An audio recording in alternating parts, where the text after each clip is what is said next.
up high and beat the drum to what we love. Risk the fall, or we have felt it all come crashing down from far above. Stars are rising, countless worlds colliding, only one will take it all. Can we bring to fall the giants? Can we make the final call? We are the ones to ignite the darkened skies, the champions of the world that we defy. A solo ride of the few who rise up high, and we all fight at the last light.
Welcome here, everyone. We are excited to get underway with our first elimination match of the playoffs. Well, some are more excited than others. I am 100% ready to be here for this BO5, and we have two amazing teams. Well, amazing in some terms, ready to duke it out. My name is Orbital. With me is SuperBren, and we are here with the LTA South playoffs. SuperBren, how you doing?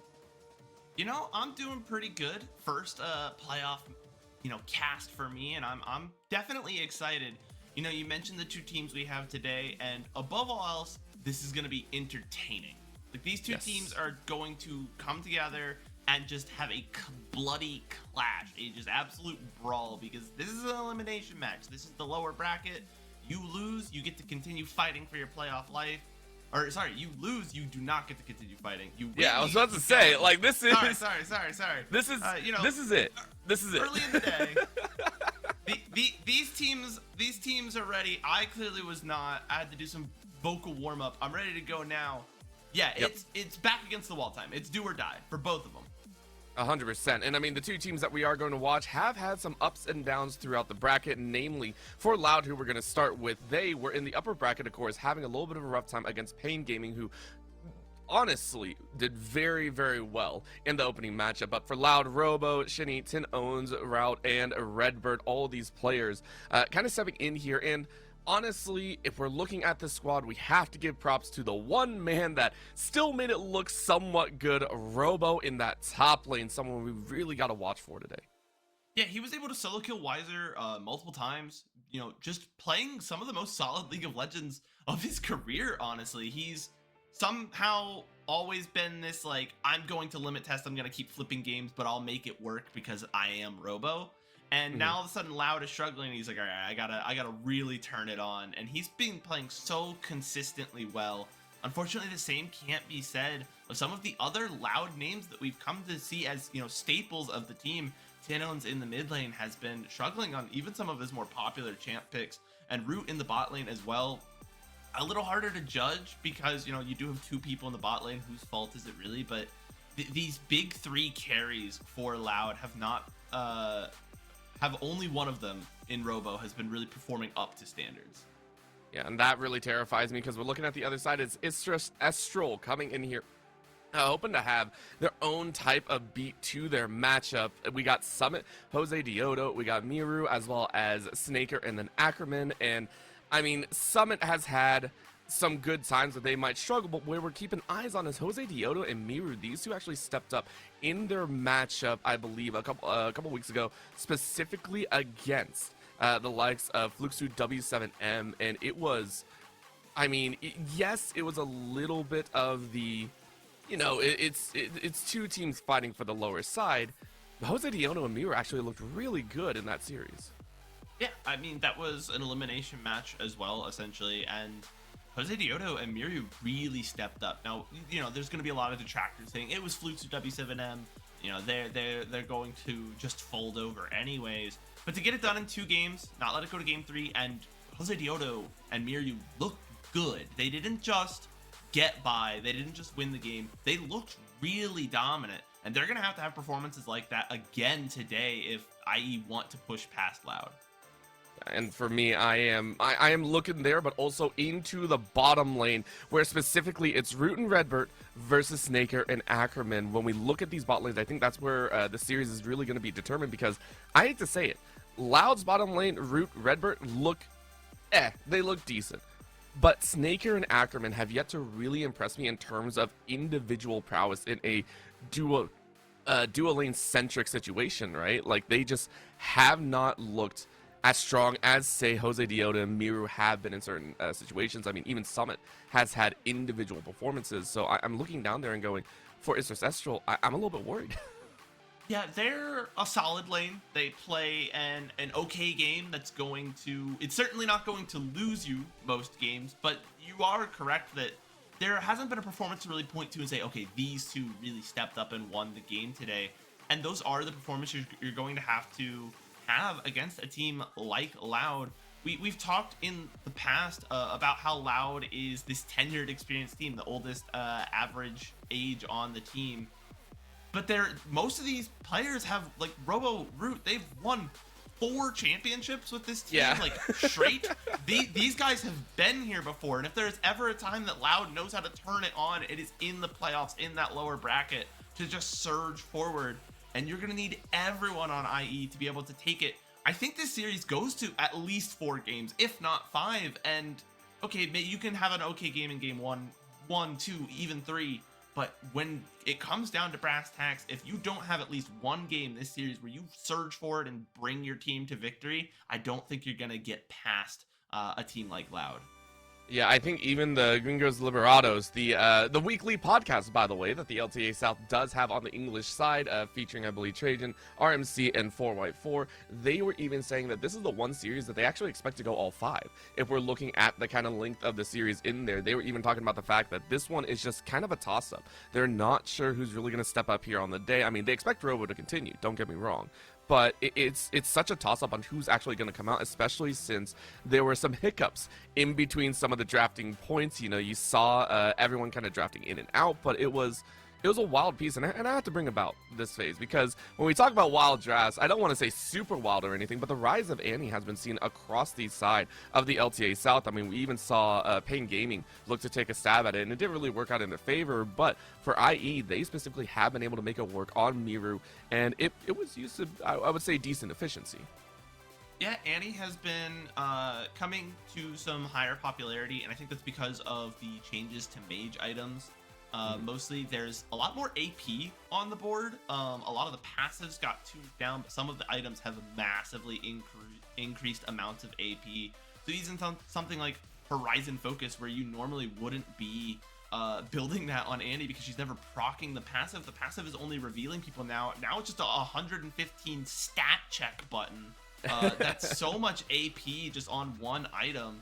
And that is where Annie thrives, is when she can just build massive globs of just damage. She doesn't need anything else. Yeah, well, we're going to dive into this first game on the BO5. Keep in mind, it's all 5, and you know it's ready to go, as we got Loud over there on the blue side and IE over in the red. Of course, the color change, of course, is their own, but identification markers, number 1, the Yone, this Jace, as well as the Pantheon, all kind of targeted in the top jungle role. Again, making sure someone doesn't have that early game prowess, and they go ahead and lock in Tinone's a very comfortable Azir, but it is going to be matched by Miru's signature. I wouldn't really say signature, but one of the more prominent champions there in the mid lane. It is going to be that Talia, unless Jose Diodo decides to randomly take it away. Yeah, obviously the Pantheon, we saw how well Jose Diodo played on that, but the Yone ban, not actually just targeted at Summit. It works because Mirio can play that champ very well in the mid lane as well, so it's pulling double duty to not give over that power pick to either of those solo laners on the side of IE.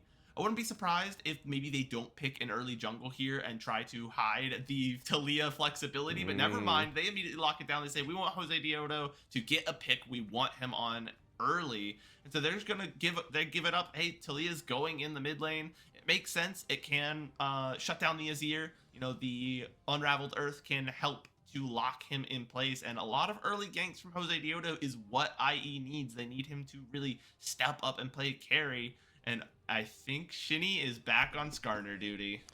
Yeah, well, one of the main things I also want to point out is Jose Diodo and Miru, we talked about the fact that they were a battery in their previous series against Fluxu. This still also lies inside of the same territory. You want to really comfortable, this is like a no-nonsense type of laning phase. And it makes sense, you know, it's a great combination, or not laning, but, you know, mid-game action. It makes sense. So I like the fact that IE did that. Now, granted, their bans, the Vi, the Jax, and the Ahri, all targeting jungle and top and mid in some capacity, but immediate slam of all top 3 for this side of Loud. They go top, they go jungle, they go mid. It's now just the bottom lane rotating in for the second side of the draft. Yeah, and I think it makes sense. We might even see the top lane here for IE picked as well, and just let that bottom lane, you know, you're on the red side. Might as well, yeah. A support counter pick is very, very powerful in the current meta. It really dictates the way you can play your lane. And so I think it makes a lot of sense here. We're probably going to see the ADC pool get narrowed down here to try and hem in on Root. I think IE thinks they can beat Redbird just individually, and they need to keep Root off of the big power picks that would allow him to carry that lane through. Well, okay, I can agree with that one. The main thing I'm watching, though, is the fact that they're looking to just ban out some of the secondaries and are actually forcing Loud to ban out the primaries, right? We look at the Ezreal, we don't see it as, I would say, a game 1 worthy ban, in my opinion. There are some other ADCs in there that, like the Kalista, that I think are a little bit more prominent, that make a little bit more sense in terms of where they currently sit. Now, granted, if you are looking for safety, you know, IE are like, okay, yeah, we don't want the Ezreal jumping away, so it makes sense in there. But I think, as he said, taking a look at Snaker saying, okay, hey, we want a power pick, we want to dominate the spot lane, we want to show we can do it. And it's surprising that they themselves has actually banned the Ashe away. I believe IE actually used that back in game number 2, going up against Fluxu, and they've used, Snaker has played it to a very high efficiency. But taking away some of these utilities in that bottom lane, Root is not going to be able to play that support-ish style for the side of Loud. Yeah, I think it makes a little bit of sense. But personally, I'm not sure how I feel about the Ashe ban, because I see Root more as someone that needs to be put onto a more powerful carry style pick. He can do it. And Snaker, like you said, used the Ashe very well and generally does very well with supportive, more utility focused ADCs. And so there's a little bit of discordance there, but I do get what they're doing. They're banning out some of these, more safe laning picks, making Root perhaps pick something up you don't like, the Senna. I know.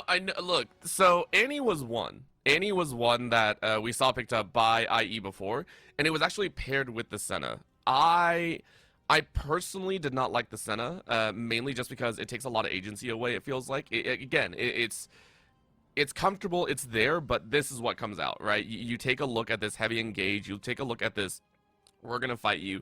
And there's some other ADCs in there. Now, granted, the Varus was in away, so maybe you're kind of falling down that level. But you saw how often the Senna has been picked up. It's only been picked up twice. Granted, it's gotten 2 wins. One of those was Snaker specifically. I just don't think it's strength-worthy. We talked about the fact that Root and Redbird do have a lot of history. Root specifically, a lot of championships under their belt. And there's a great answer with the Tristana. So now all of a sudden, Snaker, I'm really scared about this bottom lane. I'm really, really scared for this Senna. I'd hate saying it. I'd love to see you go back to the Tahm Kench, just keep that Senna safe, but you go with the Alistar, also a great pickup. I just don't like the damage output. I want to see a little bit more oomph coming out of Snaker for game number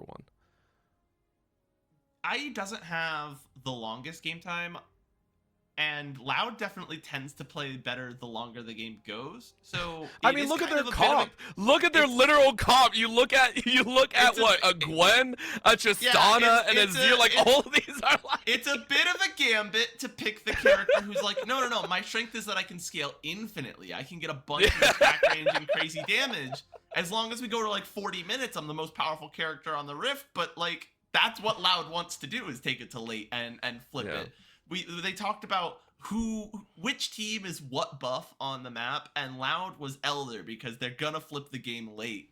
And so I am interested to see, kind of the thought process behind that. Maybe after the game we'll hear maybe an interview or something that'll get translated to English later on Twitter, and we'll get to talk about this game 1 draft, because the draft has been a bit of a struggle, I think, for both these teams. But for Isuru's, it may not necessarily be that they want to, okay, we're going to pick to win this game. They genuinely might be like, okay, Loud got the Azir, they got the Gwen, they got the Skarner. These are big picks that Loud likes to play with. Let's take some other picks away from them that they don't want to play. If we happen to win incidentally, that's fun and great. And if we don't, that's one less ban we have to worry about in the rest of the series, because something that Loud has been able to do is they're able to consistently win 1 game. They're always able to win 1. They draft their Thanos, all 5 Infinity Stones. We are going to dominate you. And then the champ pool is, in terms of champ pool, there is no champ pool. All right, you know what? That's a fair statement. We're taking a look at game number 1 right now before Istris, Estral, and Loud. We got 2 squads that are hoping to keep themselves here in the LTA South Split 2 playoffs, and it's gonna go ham. And my eyes, of course, and maybe some of the players are actually drawn, I believe, into that jungle matchup, as that looks like to be our premiere. I'll be very excited to see if it is going to be the Jose Diodo versus Shin E matchup situation here. Either way, I'm terrified. I'm not going to lie. I am terrified beyond belief of what we're going to see here today. Yeah, it's going to be a bit of a shaky one. I think messy might not be the nicest term, but I think it's going to be accurate. But what that means is it's going to be fun, because these teams are going to just I think, throw themselves at each other. IE has the highest average, or had the highest average deaths per game during the regular season, the positioning phase and group phase, because they're just willing to just go up and fight you, and that is Loud's identity as a team. And so no matter what, no matter how the games shake out, who wins, who loses, I think we're in for a just fun series. So just sit back, relax, and turn your brain off versus just fun League of Legends. Because that's what we're gonna get. You say that, but there are stakes in this, so you don't want to turn your brain off. Like, one team's gonna fall out of not playoff. the players, not the players. Okay. I was about to say, like, fans. The fans should just hang out, have a good time, because that's what we're gonna get. These players need to lock the hell in. Okay, you know what? That's fair. And we're taking a look at this, and we're ready to start here as we get a little bit of an interview, I believe, with one of the coaches coming out aloud, just saying, hey, you know, possibly falling down into the elimination match is not what you want to see. But this is the time to kind of, as you said, lock in, make sure you're ready to play your hearts out and play a comfortable game as well. We're still waiting for the level 2s to be hit across the board. Someone was able to hit the first one, though, and you can already see someone having some comfortability, as we kind of mentioned, but on the bot side, level 2 being hit by Root and Redbird, which means, as usual, a Tristana and a Nautilus are going to aggress extremely hard. And you see just the amount of health that Snaker lost to knock down to half health, forced to use a potion. And that's what you want to do when you see a scaling ADC on the other team. Even if you're not a pick that is normally a harasser, a big poker, you should go for it. When you see a Jinx or a Senna that can't really defend themselves, Robo! No! No, Summit! Oh, Summit gets first blood! Oh! Summit gets first blood, and Robo gets the engage. I was so scared that Robo was going to have enough HP to live, but no, they trade 1 for 1, but Summit makes a statement by taking down Robo solo. Yeah, solo kill on Robo. It doesn't matter if he traded out and you got the kill back. He had to use his tower, and that's a little embarrassing. You both burned Flash, you both burned Teleport, and now if you just want to fight as the Ambessa, you really have nothing to disincentivize you, because he's already burned his Flash and Teleport. Might as well try it again, right? And that's actually really, really scary, because we talked about the fact that Robo was the real, like, one shining light for Loud in their previous matchup against Pain. We talked about that fact that Robo is that one to watch for. Now, granted, Gwen is not exactly the early game champion. You're looking more towards that late game, that mid game, right? Once you get, like, an item or two in the bank. The fact that Summit is actually drawing up Jose Dioto, though, and saying, hey, we're going to fight it out as early as possible, means that they know that Robo is also the one to watch for. That is how you shut down a team, at least to start. I.e., identifying, drawing a plan, and executing on the top lane. That was a set play. They practiced that one for sure. Jose Dioto came up so quickly. They knew that that is the power of that early game jungler, being able to gank over and over with the Xin Zhao and going in and punishing Robo, who, again, when you pick these late game picks, that is the risk, is that you get bowled over in the early game before it can start. Now, it's only 2 kills. It's not like the first blood gave bonus gold. It's still just 300 apiece for that one. Another 300 now over for IE to get a second kill, but they might be giving some back. Miryu forced to burn the Flash. Yeah, but the feats, that's a good start. Yep, it's one of the things for the feats. Number 2 as well, I want to point out that Miryu has actually had a pretty comfortable lane in that mid so far. But let's talk about this top. And look at this. You called it a set play, and it's so obvious when we saw Jose Dioto jumping up. Yeah, I mean, that was so well executed. Just really, really, well timed. The Loud fans, the Loud hopefuls, the Zette, they're not happy about seeing their boy Robo, the most consistent player on the team, go down, and Tinon's now forced to flee. I mean, and this is the other side of it. I wanted to point this out before we got that replay, but we mentioned the fact that Tinon's has also looked a little bit lackluster, and in pure contrast, Miryu has actually been stepping up fairly well for IE, right? And so the fact that we're seeing both the top lane and the mid lane go, I would say top lane leaning heavily in favor of IE right now, and then IE's mid lane, Miryu coming out with a slight advantage as well, even though the gold is very, very even. I still see Miryu as a decent counterpart on this. Talia can make a lot of action happen, and Tin Owns needs a much more comfortable lane phase because Jose Dioto is currently running roughshod. Yeah, I think the big thing to look at the itemization. Miryu opted into a Dark Seal before he's even like killed his laner because he knows that he's in a good position in this matchup. He feels comfortable that he's not only going to be able to pick up kills and assists off of ganks and such, but also stay alive. He doesn't feel threatened, and that's why he's opted for the early Dark Seal. If it doesn't work out, he'll have to sell it. But it's not a big risk at this stage of the game, but it could pay off so well. Oh no, you know what's gonna pay off is Shinny being forced away in their own jungle side. Good smite away as Jose Diodo is getting the matchup of the century. I feel like first Rammus, now Teemo, and you have all the taunting emotes. It feels great as we get our first lane swap. Everyone kind of knows it. Coming up on about that 8-minute mark, we're gonna see that Herald, not the Herald, the Grubs come alive, and that's gonna be the next objective to play for. Something that is interesting now that we're getting on to the subject of objectives, actually Loud picking up the first dragon. We've had 7 games in playoffs so far. This is the first time that a blue side team has picked up first dragon in playoffs. I mean, you see it across most regions. If you look at the overall stats, red side is generally pretty heavily favored when it comes to getting the first dragon. That is the one downside to the commitment you make to getting that top lane ahead, getting that mid lane gank in, is that you have given up priority for the dragon, and they are able to get some objectives stacking early on. Now that you don't have the grubs up at the exact same time as first dragon, you can't make that early trade.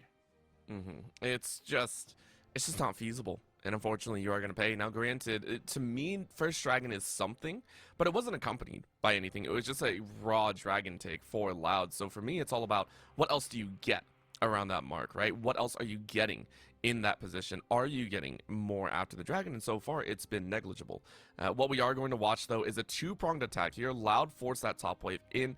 Snaker and Ackerman were a little bit slow off the gun, which actually means Robo gets a decent chunk of time with this lower side tower and actually gets 2 plates, which means that you kind of even up that gold difference. You take a look, only 35 between the 2 top laners, but now in the mid lane we're seeing a gank as that's a push underneath the tower as Ackerman can do nothing, only level 5.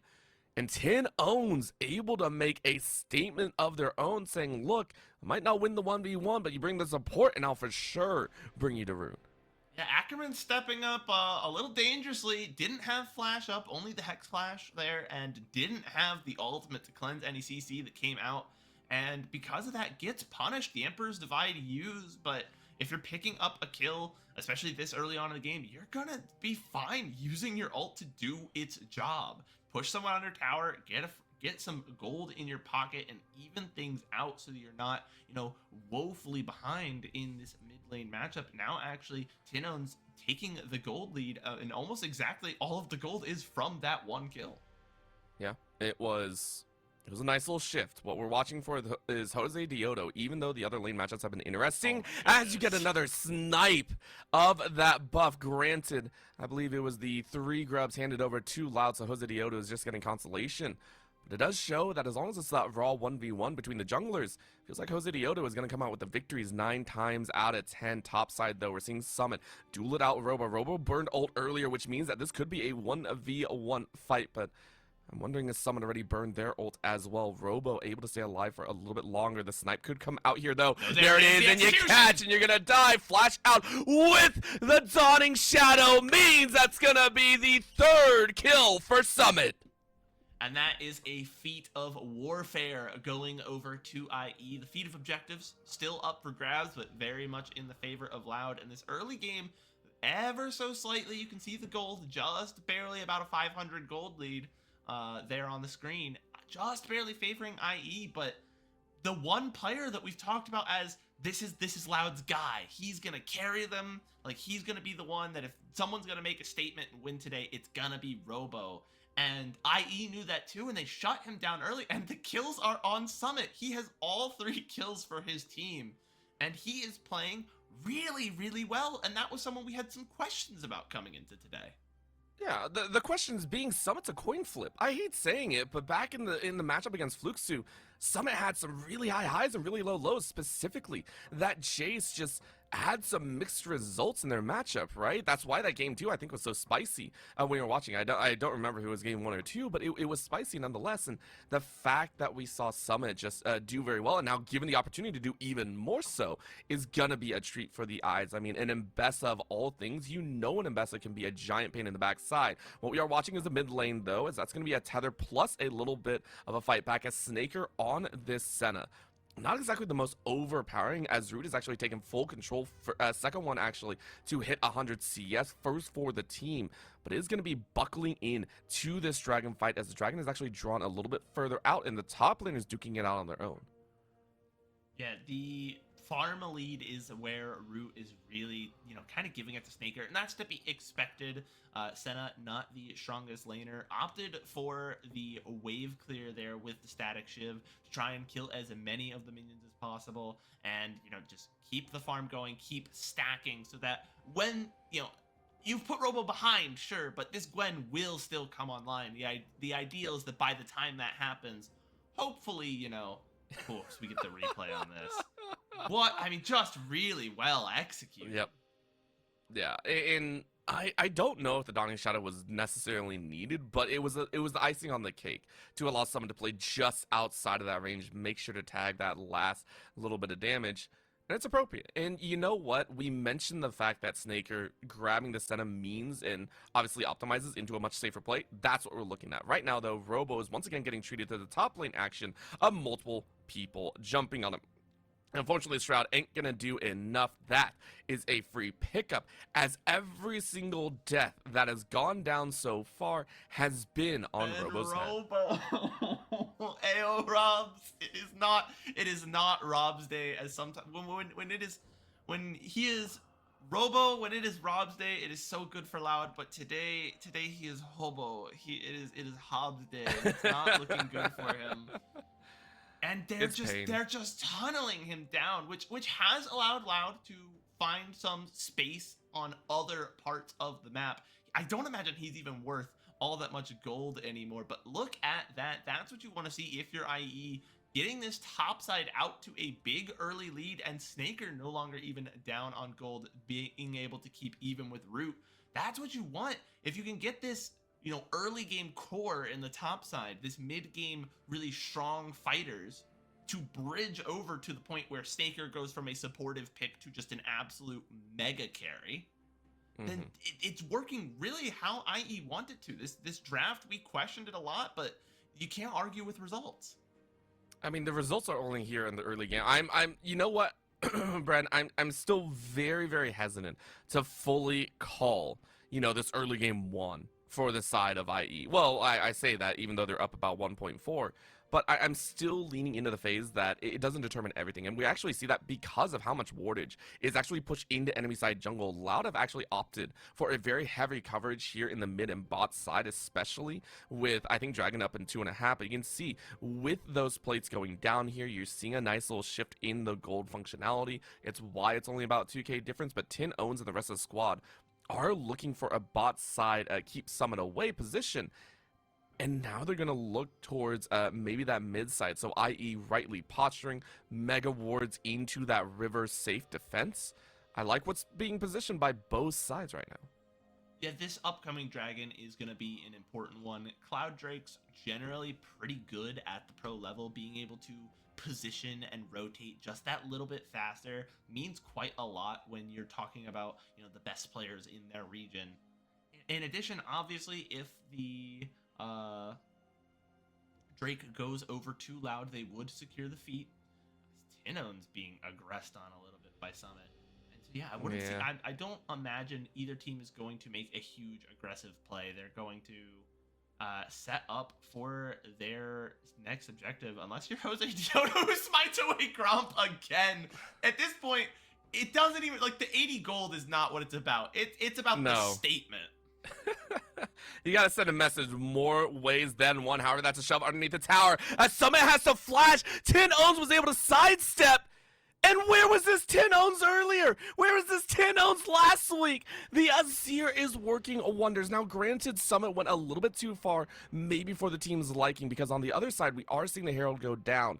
But a huge chunk of gold just landed into 10 owns' pocket. Tinones might be able to secure the first tower here. I think almost definitely. There's just no response able to come out from IE. They're kind of counting on Summit to stay safe. We talked about not making any big aggressive plays. It almost worked out. That public execution almost hit, but Tinone's able to sidestep it, secure the first tower for his team, and start getting some extra pressure down to this bot lane, with which drag coming up in 30 seconds. Having that priority in the bot lane is going to mean quite a big deal. And for me, it's just, you know, as you said, kind of taking a look at this current status. Dragon coming up in about 15 seconds. All Warning and Vision is currently on the top side, which does give Ackerman, as well as Jose Diodo, a chance. You can see that gold graph, heavy in favor, almost 2.1 in favor of IE for a moment, and then immediately bounced back. That bounty handed over to 10 owns has also pushed them into favorable light. This Azir will be the mainstay focus, as the rest of Loud are also looking for a little bit more of Summit behind. This is a treat, because Summit is now getting the same sort of treatment that they had earlier. The difference is Summit is like, I got the itemization to actually duel with you, and Jose Diodo is going to take massive advantage of that and look towards that dragon. As you call Cloud Dragon is nice, Cloud Soul even better, but mainly it's taking it off the board considering how much Loud is putting in to this top side. But Shinny trying to jump in with a little bit of a charge. All that's going to do is force Summit further away from this tower. Nothing big. Yeah, another tower taken for Loud. And again, they're getting what they want on the map, i.e. opting to just take the cross-map play and try and go for the dragon stacking, and going to get a tower of their own here. So a nice consolation prize. Maybe not even a consolation prize, because it looks like they're going to get another one. They're taking this Herald to the bot lane. Is Jose Diodo a good driver? Let's find out. Oh, he passed flying colors first time. Not only that, knocks into Robo. The 1, 2, 3, 4 combo. Beautiful job, as Summit is going to be in the exact same situation. 10 owns and Shinny answering back. My God, was that brutal. And it's a nice little pick-me-up, but IE are certainly realizing that their play from mid to bot has opened up top and mid for Loud, as 2 towers are getting punished very, very heavily. We watched like 3 towers fall in, about to be 4, about to be 5 towers fall in like the span of a minute and a half. The game has opened up. The map is open now. And the thing is, all of that gold, yes, they've gotten a lot of kills on the Robos. Another fight, Tinone's forced to flash away. And I think you are going to go down here, and the tower ain't going to be able to hold on. But Robo saying, I got some revenge here. Shinny jumping right on in. But the full TP action brings the rest of IE plus the seismic shove. Bring them all to root, and the dash forward Robo kind of section themselves out. And plus the public execution. Disaster striking for Loud after an amazing macro take of 2 towers leads IE to massive favor, as they're right back in a 2K lead. I told you this one was just going to be a bloody affair. These teams are going to throw themselves at each other. That's what they've done. Finally, that series of plays is the first time someone not named Loud Robo has died on the side of Loud. Yep. He had the first 5 deaths for his team, and I think at a certain point he didn't care anymore, because they're using resources to pick up what's like 105 gold. It's like it's a glorified cannon minion worth of gold at that stage of the game. But as we see the replay come out, we see Tinones is going to go ahead and try and drop the tower to buy himself time, but just a good aggress on. They're able to just tank up that tower, and everyone comes in from IE to stop the teleport. Robo comes in, he tries to help his team fight, but Tinones is already gone, and it's a 4-on-2 at this point, and it turns into a very, very bountiful play for IE. It was such a well-timed call on the TP as well, right? Really, really well done to bring Summit in, who has majority share gold, and now also transitioning a lot of that gold over into Miru's pockets. Miru is now 3-0-2. unkillable so far, and has that Sarah's Embrace plus the Leandries and 8 stacks on their Dark Seal, so it's danger. Shinny can't do anything. A 10 Owns, who we saw earlier get the kills, is now drastically out of position at 3-1 and 0. You had the Nashers and the Rylai's. You can do some work, but it might not be enough, and because of that, IE now have decent control over any objective they go for. Miru, with those stones, is going to deny a lot of value, which is why Loud are putting that priority into someone else. Robo, trying to get Robo as much gold as possible, as Robo is able to take, what, I think their second tower of the game. Yeah, the one thing that Loud has been succeeding at this game that IE has not been able to stop them from doing, or is opting not to stop them from doing, rather, just with their strategy, what they're playing for on the map. Loud has been able to take a lot of towers, and that is something that Gwen, as a top laner, as an AP top laner, is still able to do very well because of the nature of the champion. Is able to kind of shred through towers and waves in this mid to late game very well, and so that is where Loud has managed to keep it close, despite 8 kills to 4, despite 2 dragons to 1, despite the feats.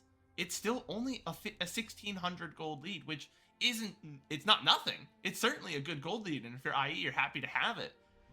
But it's not as much as you might expect just looking at the rest of the scoreboard. And a lot of that has come from Loud's cross-map plays, being able to take space on the map. Of course, the pressure overall might be in favor of IE, but I do agree with what you're saying. Loud are trying to play that macro game as comfortably as possible. The problem, of course, is they're being drawn into the micro expressions, i.e. roaming around this dragon pit, which is going to be up in about 20 seconds. And you know what that means. It's going to mean another fight. Robo, though, can he dance on a little bit? Recognize that maybe you don't want to do this. As what a snipe! You predicted one or the other as a double flash right back. Summit eliminates Robo, and now Shinny trying to draw an extra fight. The problem is you lost your top laner already, which means this is a 5v4. Dawning Shadow going right across the entirety as Shinny is sectioned and denied. The hunters separate the prey. And it's a 2-0 for IE as Dragon will go their way as well. Yeah, IE really starting to use that early game pressure now. Loud doing their best to mitigate the damage, but that's all it is damage mitigation. As you're going to see here, I think what ends up happening is the fight comes out. You'll see them play this down. Robo goes over the wall, but neither player has to use their flash to come over the wall, so they both flash right back, and that leads them right back into the rest of the team to immediately continue the team fight. If Robo was able to buy more time and keep both Jose Diodo and Summit, the two most fed members of IE, if he was able to keep them away from the team and let the rest of the team fight a 3v3, it might have been winnable. But with Jose Diodo and Summit there, it was no contest. And not just that, you know, I want to mention that Shinny, the whole reason Shinny was caught out in that position is they were trying to go for Miru, who is still unkillable 4-0 and 2, because you thought one player at least would be able to step up, Root. The problem is Root has been invisible this game. 242 CS, by the way, up about 20 over Snaker. But as a Tristana, you are power farming, but your range is only so long. You are still 0-0 and 0. That hurts to see at about 24 minutes into the game. Yeah, we talked about the bot lane for Loud generally a little stronger than the bot lane for IE, but they play different styles. I said, you know, you're gonna want to see Root on a carry where he can really contribute to team fights. He hasn't been able to contribute to much because there hasn't been a lot of team fights that Loud can conceivably win. And Snaker, perfectly fine to be 0-0 and 5. Assist support Senna, that's fine for him because he's gonna scale anyways. And it just works out. This is the game IE wanted to play in the first place. I see that tweet. All I see is Robo, and I already know what they're talking about. So I'm not even going to try and translate that. That one hurts to see. Loud also possibly talking about, you know, hey, got to drop one game, but we'll come back in the rest of the series. And, you know, hey, listen, Loud family, whoever's out there, keep believing. Keep believing. It's only one game of possibly 5. And Bren, we were talking about the fact that this series could go all the way. This is just a taste of what we're going to see throughout the entirety of the day. There's still 2 more, at least 4 more max. But at the current moment, IE are kind of ruling this rift. 25 minutes, and we now have Baron Nashor. It is time to go ahead and see if the big buff will be taken. Yeah, Baron Nashor is really, really important here for both sides. IE can probably use it to force a fight and end the game off of just the back of that, but for Loud, it is the comeback mechanic. If they can force a fight, get some picks, and take that buff, it could be game saving. Well, let's see if there's going to be any sort of changes here. As Loud are looking to try and position in, but that wall is going to deny. What a great punch out with that depth charge. It is going to deny as Redbird burns that ult. The wall goes down, and it's a good little tool. You also saw 10 owns diving straight out of harm's way for the first time, though. In this entire series, we're looking at that 1v1. What a buffer, though! Root almost caught on the very tail end. But so far, everyone making sure to skill check themselves and say, we're going to play safe. Yeah, this is the time. I think both teams know the game is going to be really won or lost in this next fight, i.e. obviously with a big gold advantage, lots of extra stats in the movement from the Dragons, but all it takes is one big pick, one good play, and it could turn into Loud Savers. The fight's gonna kick off in the river. Oh my goodness. It's so easy to do as well. IE have all the gold in the world.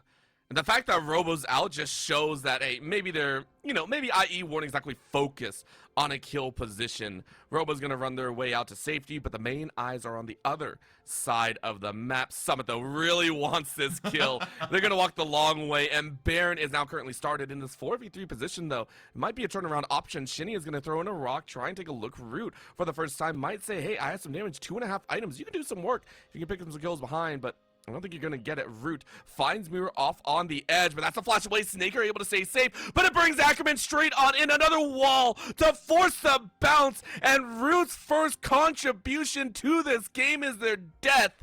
It's a bounce house of madness as Shinny is now stained.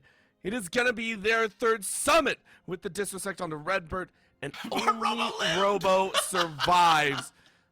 Istros Estral, this squad that is stepping up huge, are able to find a massive victory and are now 6k Baron and 10 kills in the lead. 7.6 thousand gold up at 27 minutes is a massive lead. I don't want to call it insurmountable, but it is going to be, the story of Atreus climbing the mountain of Targon to become Pantheon.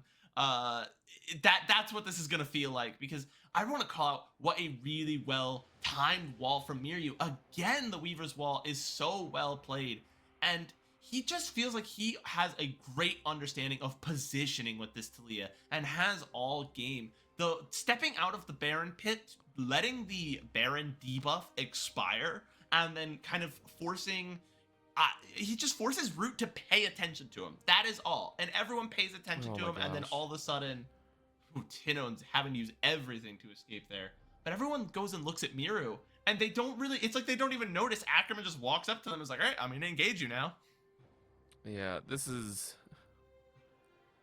Bren, we said it was going to be exciting, but exciting for which direction? This game one just might be a very small surprise. If it happens for game 2, it'll be a coincidence. For game 3, if it happens again, and I'm looking very far into the future, we have to say something changed with IE. They are looking like a very different squad. It finally looks like they've gelled together. And Miru, the one 5-0-4, having transferred out into that Magi Soul Stealer, looking for more than just 10 stacks. Yeah, Magi is going to be able to probably get up to 25 stacks the way Miryu is playing, and that's where this game is just kind of become unplayable for Loud. Is not just, okay, now we're down 9,000 gold, but all the non-gold lead stats, all the extra stacks that IE have, the Dragon Soul that they have picked up, and they're just waiting. One big team fight, one collection of kills, and I think IE will have the power to push through and end this game. Loud needs to pull a rabbit out of a hat, and they need to do it fast. I have seen with my own eyes Loud do crazier to who I would consider better teams than this IE squad, but IE have no intention of giving up anything as they continue to aggress forward. No, and the fact is, I don't think I've seen Shinny ult once. It's been a problem, as now they're gonna snap even further on in because Robo is nowhere to be seen. Root gets sniped out. Snaker with a snake of a shot wraps it around the mainstays and says, "Hey, that's our kill." IE have looked like a wonder here in game number 1, and in an elimination matchup, they say, "Loud, it might be your first time here in this playoffs, but for us, it's our home turf." GG's as Istras Estral get game number 1 here in the LTA lower bracket playoffs.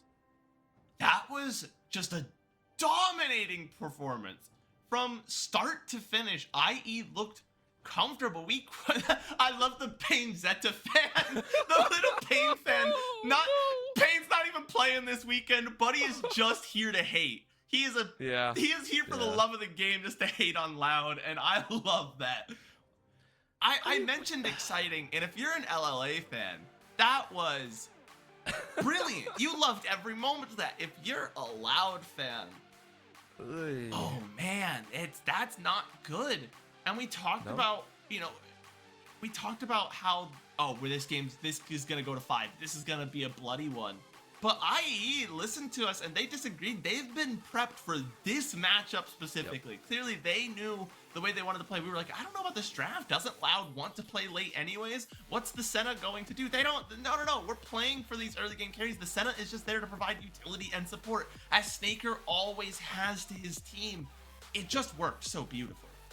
Yeah, and it slots in to that mix because it feels like there was a very large transition of information into that top side. Summit really locking down that top side against Robo, and then bringing Jose Diodo, who we mentioned before, having such a strength in the jungle. I mean, it was pointed out that it was Jose Diodo and Shin E versus each other, even on the main broadcast, and we talked about that fact that Miru and Jose Diodo were ones to watch for coming into the series. I think Jose Diodo has obviously stepped into that position and said, hey, I am that light to watch. So I'm very, very excited to see what more can be done. SuperBren, what are we looking at for game number 2? Are we looking at a side swap? Are we looking at about some shifts? Are we looking at Robo to not be given that type of accuracy, to not be given that type of matchup again?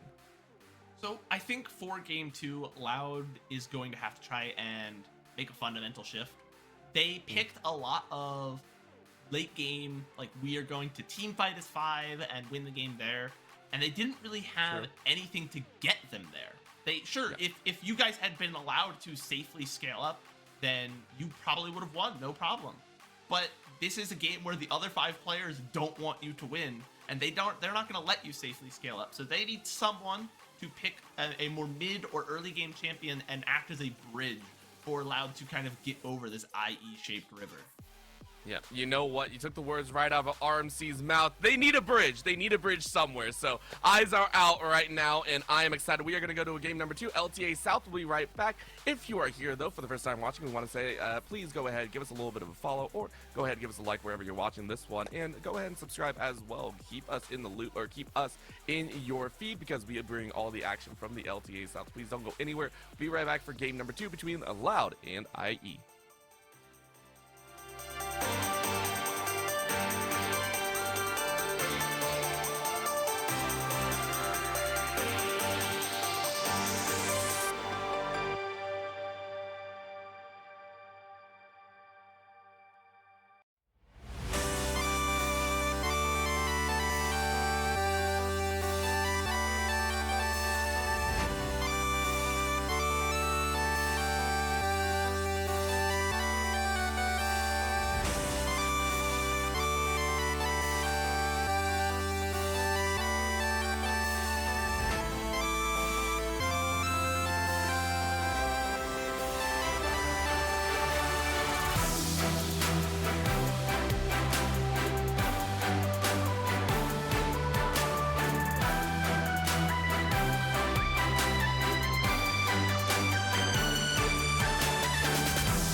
Here we go, Oh, here we go. no. Listen, I was so surprised. I was speaking into the void. I was so confused as to what was going on. Honestly, it was a very large question mark that we had. Summit on the top side, taking down Robo one too many times, and honestly, for Loud, that has to be addressed going into this game. Yeah, you know, there's two ways we can do this. Either we can give Robo something with a little more early game agency and play for him. There's also the option that, like, we haven't seen it in a while. Weak side Robo, put him on something that's just gonna like be fine and safe through the lane, and then like have more impact later and try and accelerate your other positions.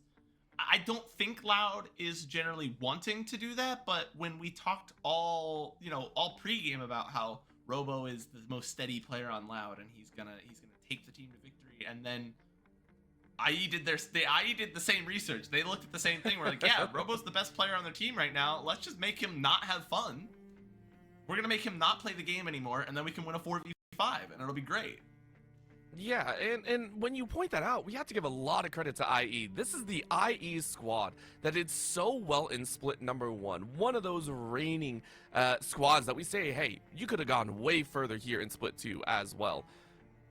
And then, you take a look at what happened in split two, and we were like, okay, well, there's some issues, right? They came out here and they were a little bit lackluster, but it feels like they come back to form a little bit. Like, this is the Isris Esral that a lot of people expected moving into the first and second stages of split 2.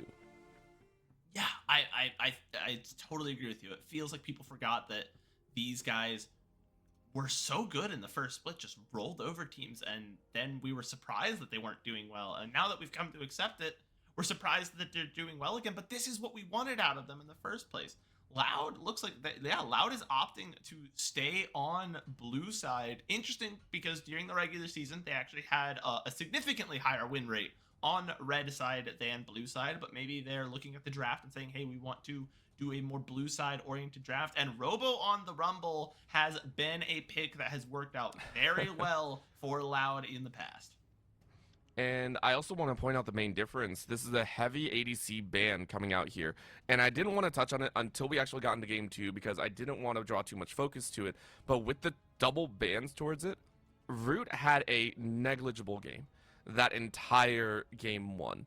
And the identification now that, hey, obviously we see this chase open. We know how the top lane's going to go. It's Summit versus Robo. It's going to be spicy once again. I'm looking down towards that bottom lane now. With a double ADC ban, I will almost expect a bot lane ADC and support pickup here, or else Root is going to get targeted again. Root was 0-2, 0-3 at the end of that game number 1. We need to see a little bit more punch down there. However, Loud are still optimizing into that top jungle position as we look at a possible Nocturne pickup. We talked about, and the Nocturne does come out.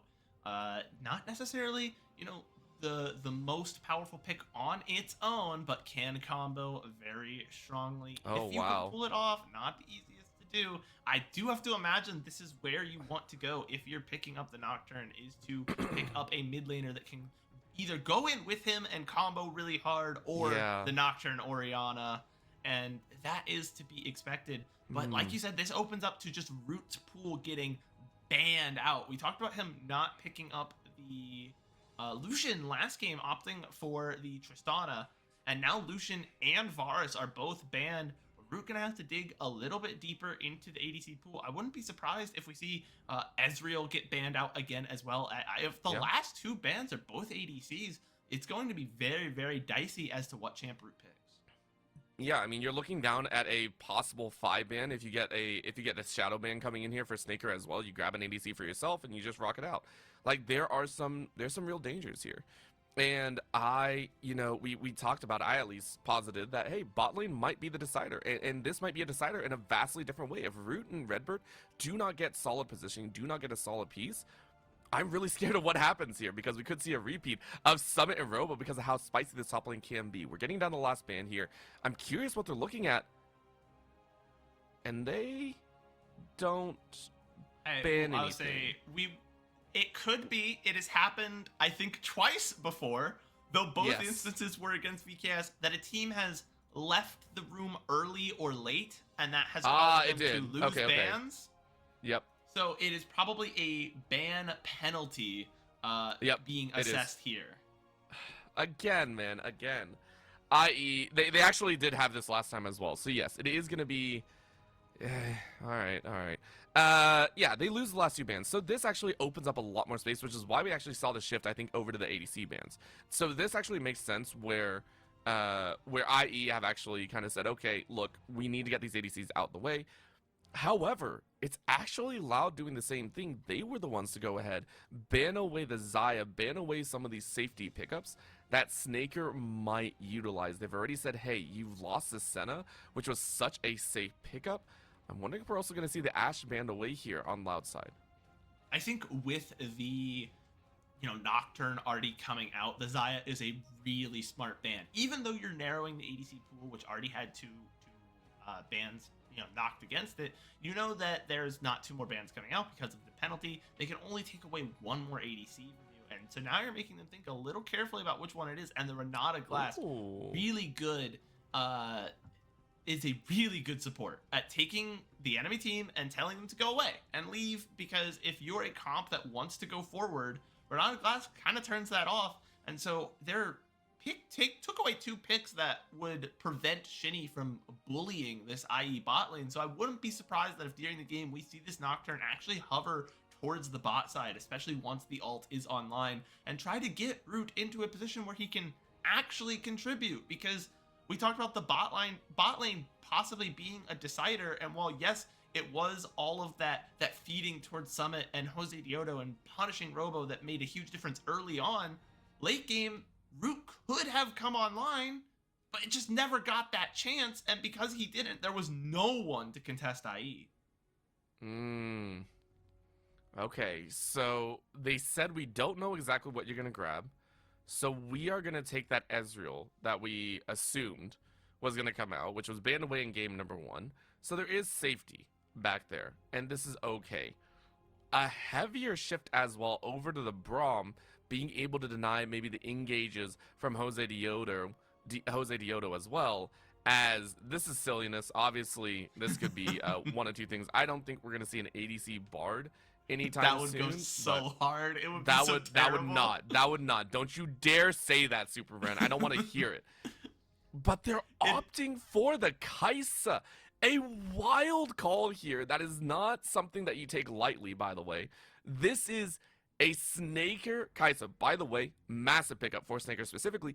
You're doing that into a Braum, Orianna, and a Rumble, and a Nocturne. This is straight up, I don't want to live. It's spooky.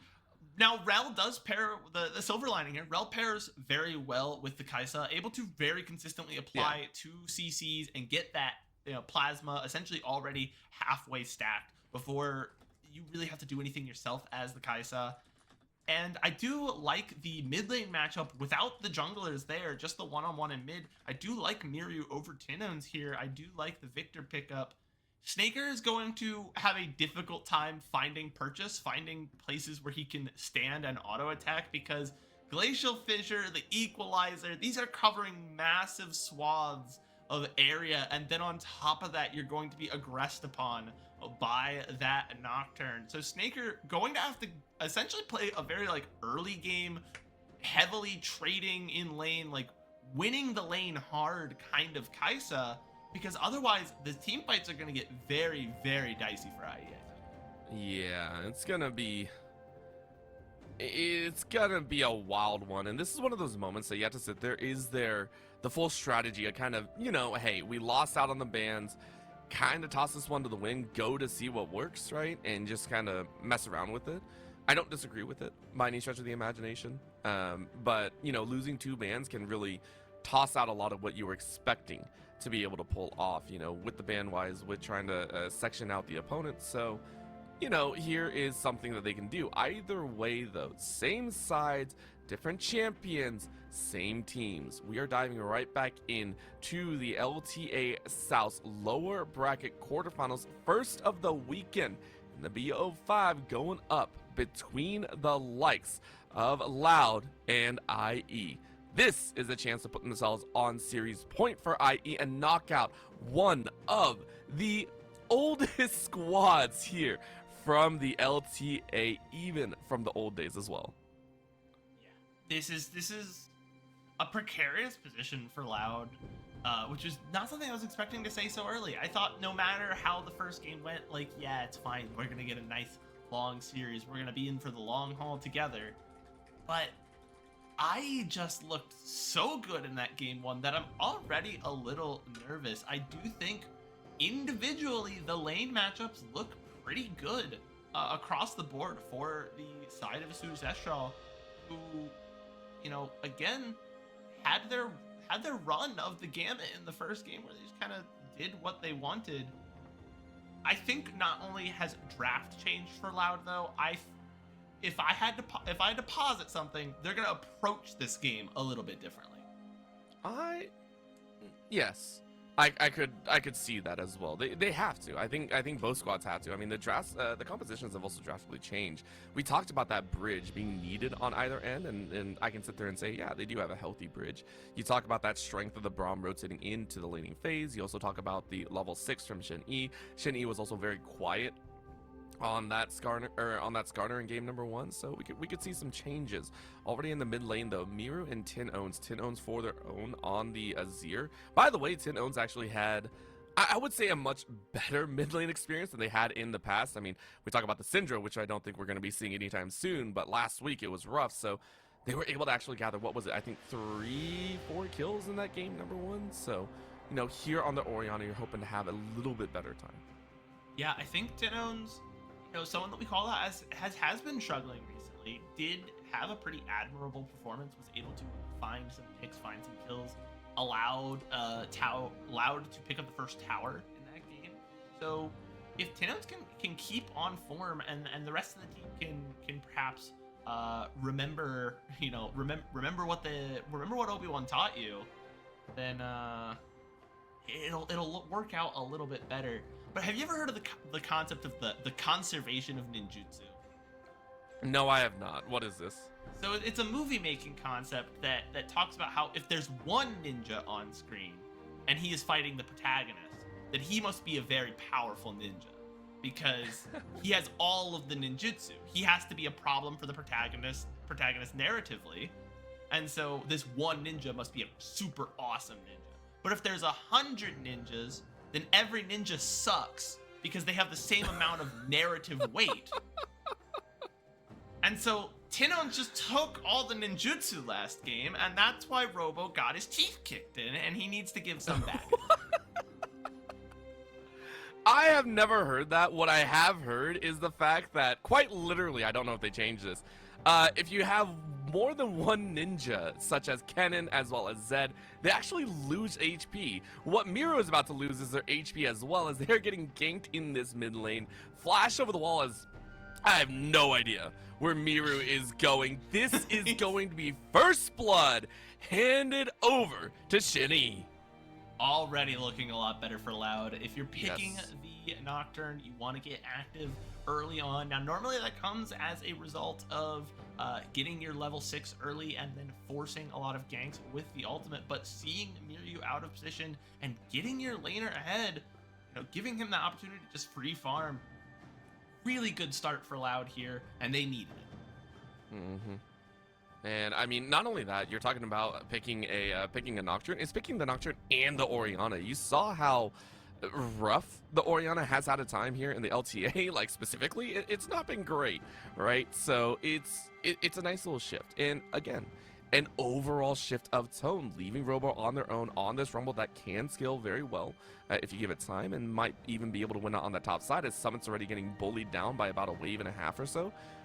Tino's now being given this opportunity to really shell out and become that battery that challenges Jose Diodo and Miru. This is a big change up. So for Shen Yi, I like this call. What we are going to see though is massive wards down on the bottom side. Jose Diodo clearing out a couple wards around this dragon, and we are seeing a possible shift there as well. Yeah, this is where the game is going to kind of enter a bit of a lull state, as we don't have the ability to just bully Robo like we did the first game. The Rumble doing very well for himself in the laning phase for the most part. Generally kind of hard to aggress upon, does quite a bit of damage, and can just really pump that back out. And so that Loud has calmed the game down just kind of inherently, though maybe not for long, as they found Shinny on the Raptors. Yeah, and I don't know what Ackerman was doing. I honestly don't know what Ackerman was doing right there. If Shinny had flash, that was Ackerman dead. I think and that's just a win for Loud. We talked about this adjustment into the early game. Redbird and Shinny doing very well there. And now they're going to possibly find Snaker in rotation. They know about the lane swap. Do they see this? Snaker's going to come around the corner, and no, they were just going for the Raptors. So it is going to be a twist of fate. But they don't know. Oh, they don't know. Oh, Redbird showed a little bit early. Now I'm sad. Close one. They still could try and find Snaker, and where they're positioning, they're just holding Snaker away from getting to the wave, but this is costing them a lot of time.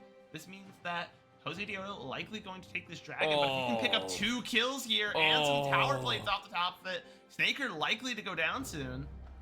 Yeah, no, not just soon, right away. Right, Huge pickup by Tin Owns to funnel out the gold, and it's all shifted away. Jungle, mid, and ADC activated for Loud as they grab 3 for the price of a measly dragon. Yeah, and that's a really, really good trade for, Loud, who overall struggled just mightily early and then had just really no chance to bring it back later on. Giving up the 1 dragon to secure the feat, get 3 kills on board. You're able to pick up some plates in that top side. It's a big gold lead already. 2,000 gold lead, and it's before they even show the little graphic that shows the gold lead, because there shouldn't be a gold lead at 7 minutes. It is out of this world, and I also want to point out, I believe they took a couple plates, which is why it expanded so quickly. But namely, IE getting a taste of their own medicine. It feels like, and we get a replay of what happened here. It feels like Snaker kind of knew this was going to happen. They step up, and I think they are expecting the 3 of them. I don't think they're expecting just the speed at which Ackerman falls. And then once Tin Owns comes up here, just boop. I saw the flash with the shockwave going off. He tried to flash out of the shockwave. The shockwave damage still hit him, and he died mid-flash. And so I just thought he disappeared. I was like, where'd Snaker go?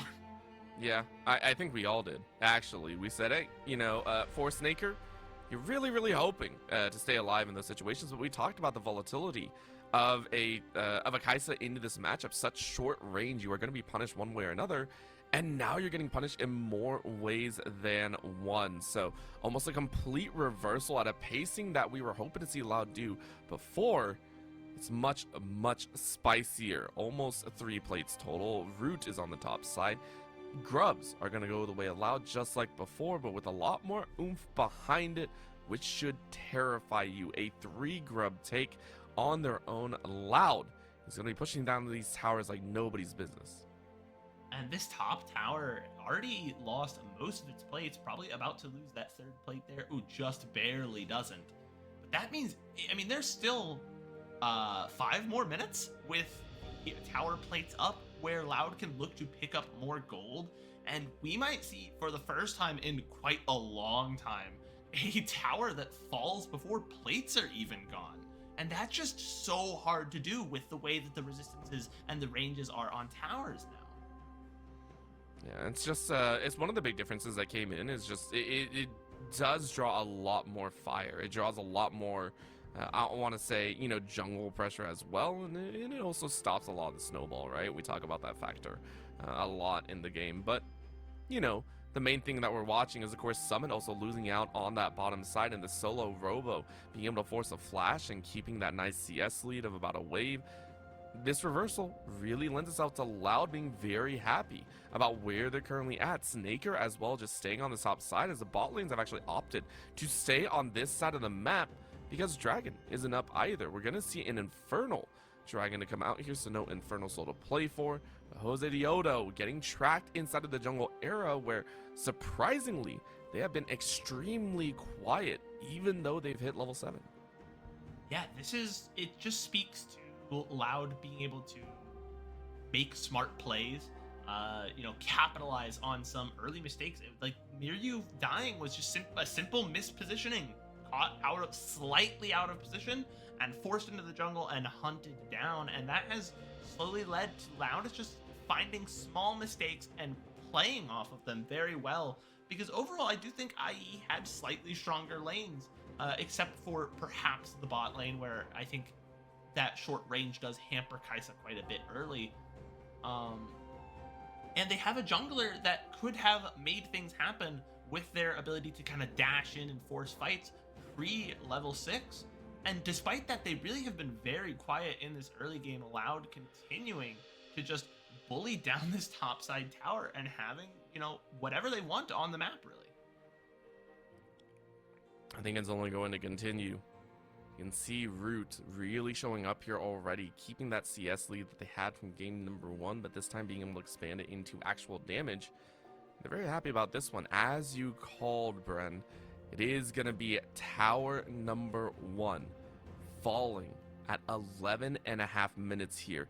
Destructive force that is going to bounce this gold lead up to 3.3, and rightfully so, as in every role, including the support, it is a gold lead for Loud. And a significant one. The smallest gold lead that we see on the map is about 400 gold, which is that's a whole item component. And this early in the game, that little bit of stats matters. That's a lot of extra stats, plus the bonus stats on the boots once you have completed tier 2 boots, because they have secured a second feat, the feat warfare and the feat first tower already in Loud's hands. It's been only 3 kills, a bit of a quiet game by the standards of these two teams. Maybe that's about to change, though. Shinny, I mean, Shinny's getting a little anxious, I think. Shinny's just like, yo, I want to ult, I want to try something, I want to try and get a kill. Because we know that we have the damage to back it up, and we also know that no one's really in the area. The problem that you just pulled off, though, is you burned the Paranoia right before Dragon. So I think that's my only fear of this, is now Loud aren't going to have that ult. What they do have is raw firepower, though. Even without the Paranoia, Redbird and Root are both en route to this Dragon, and they're going to start it up as well. Yeah, I think this is the right play from Loud. They have a very significant gold lead, and so just starting up the Dragon, see if they can draw IE in to fight with them. Just say, hey guys, you know, we're gonna take this Dragon. It's not on Vision. Are you gonna come in and fight us? And IE smartly say no, deciding to try and go in on to Bobo there, do not catch him. Now we're kind of setting to this wave play where, again, Root just kind of shoving in Snaker over and over.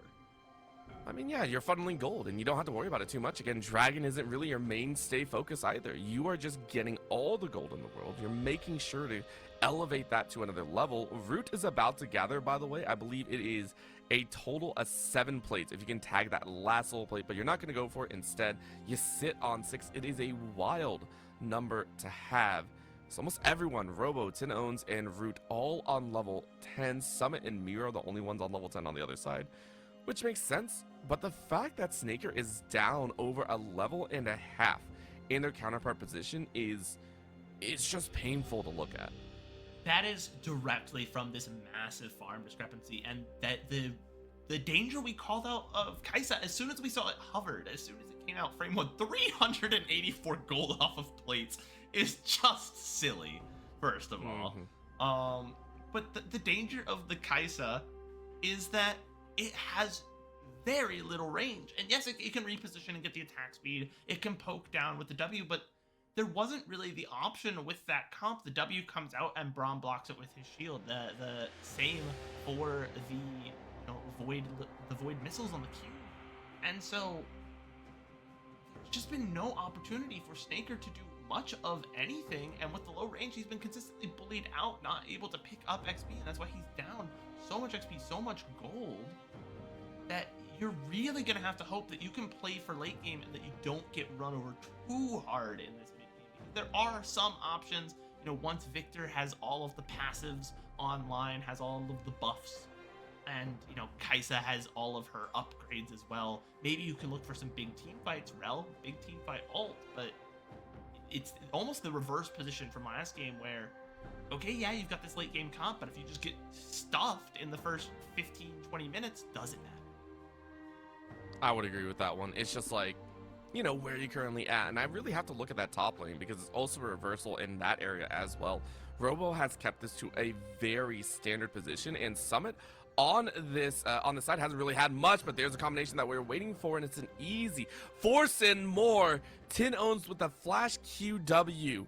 Command a move and attack. Easy punish right there. Really, really nice to lock down Miru, who is now 0-2 in this game. For those who maybe missed last year's meta, where you would see Nocturne Orianna in every game because there wasn't Fearless, and so it was just every game we're gonna have Nocturne Orianna. That Paranoia Command Shockwave combo is so powerful if timed correctly. It is not easy to pull off. As we see a fight coming out here in bot lane, Tino's not gonna survive. Can the teleport matter? Robo. Robo has to leave. Robo went, nah, I'm good. I don't want to deal with that right now. Or at least wants to get a little bit more info on this side. But Robo now getting tagged on the back end. Sees a little extra Ackerman. Gonna try and jump on and slams down. No flash. Means this is the lockdown of the century. It took all three, but it did reap the benefits. Well-earned kill handed over to Jose Diodo. Shinny, though, saying, we pay the price of a top laner, and we get yet another global objective. Bring it on home. The mid laner and the top laner fall, and we are going to see the immediate teleport into the bot lane. That might leave Tinones without a tower here. Yeah, I don't know what was going on there. This one was fairly well identified. Oh, what a block. Flash forward, though, by Summit to ensure the kill came about. Still, though, that was not the right TP to play. Yeah, the TP makes it definitely a lot less worth it. Now, not only have you lost one mid laner, you lost your mid laner twice, you lost your top laner, you lost the tower. The Herald, though, is a very powerful tool. You can use it to open up whichever lane you like a little further. And calling out to this catch out here, it doesn't happen if Robo doesn't just punch this ward. He was like, oh, I gotta get rid of this vision, but he had no clue Ackerman was there. And just a really well played engage. Rel offers so many CC tools all on top of each other, and that is, you know, exactly what you want. It leads into more, and it really shouldn't have. Yeah, I think the surprise factor as well. I want to say that channel of the TP came when someone was just out of frame as well, and huge job by Redbird to try and save. Used everything plus the Glacial Fissure, but just snuck around the side. Either way, though, it's not enough to really overturn the situation that IE are currently in. Loud overload this bottom side of the map, take another tower, drop the Herald as well, and they're going to look to try and push for the inhibitor tower just the same. This could be enough. It's a quick slam into this full HP tower. It's now going to be drawn away, and you can do another spin as well, because take a look. No one's really on this edge. Oh, good smite come out, though. As all of a sudden, there's a difference, but the Shockwave lands in rebuttal against the Magnet Storm. Paranoia is going to be used just to draw the eyes. And the burn is enough to allow Tin Owns to take an extra kill. Great smite, by the way, by Jose Diodo, but the resounding damage is still there. 3K still in the lead for Loud. Yeah, Loud just knowing that they can afford to get into some messy fights, because they are still up by 3K. They caught IE. Everyone on IE, except for one member, was up in this topside jungle, taking away this jungle, and Loud said, okay, we're all in your bottom lane. I hope you don't like towers. And so by the time everyone gets there, man, what a well-timed smite.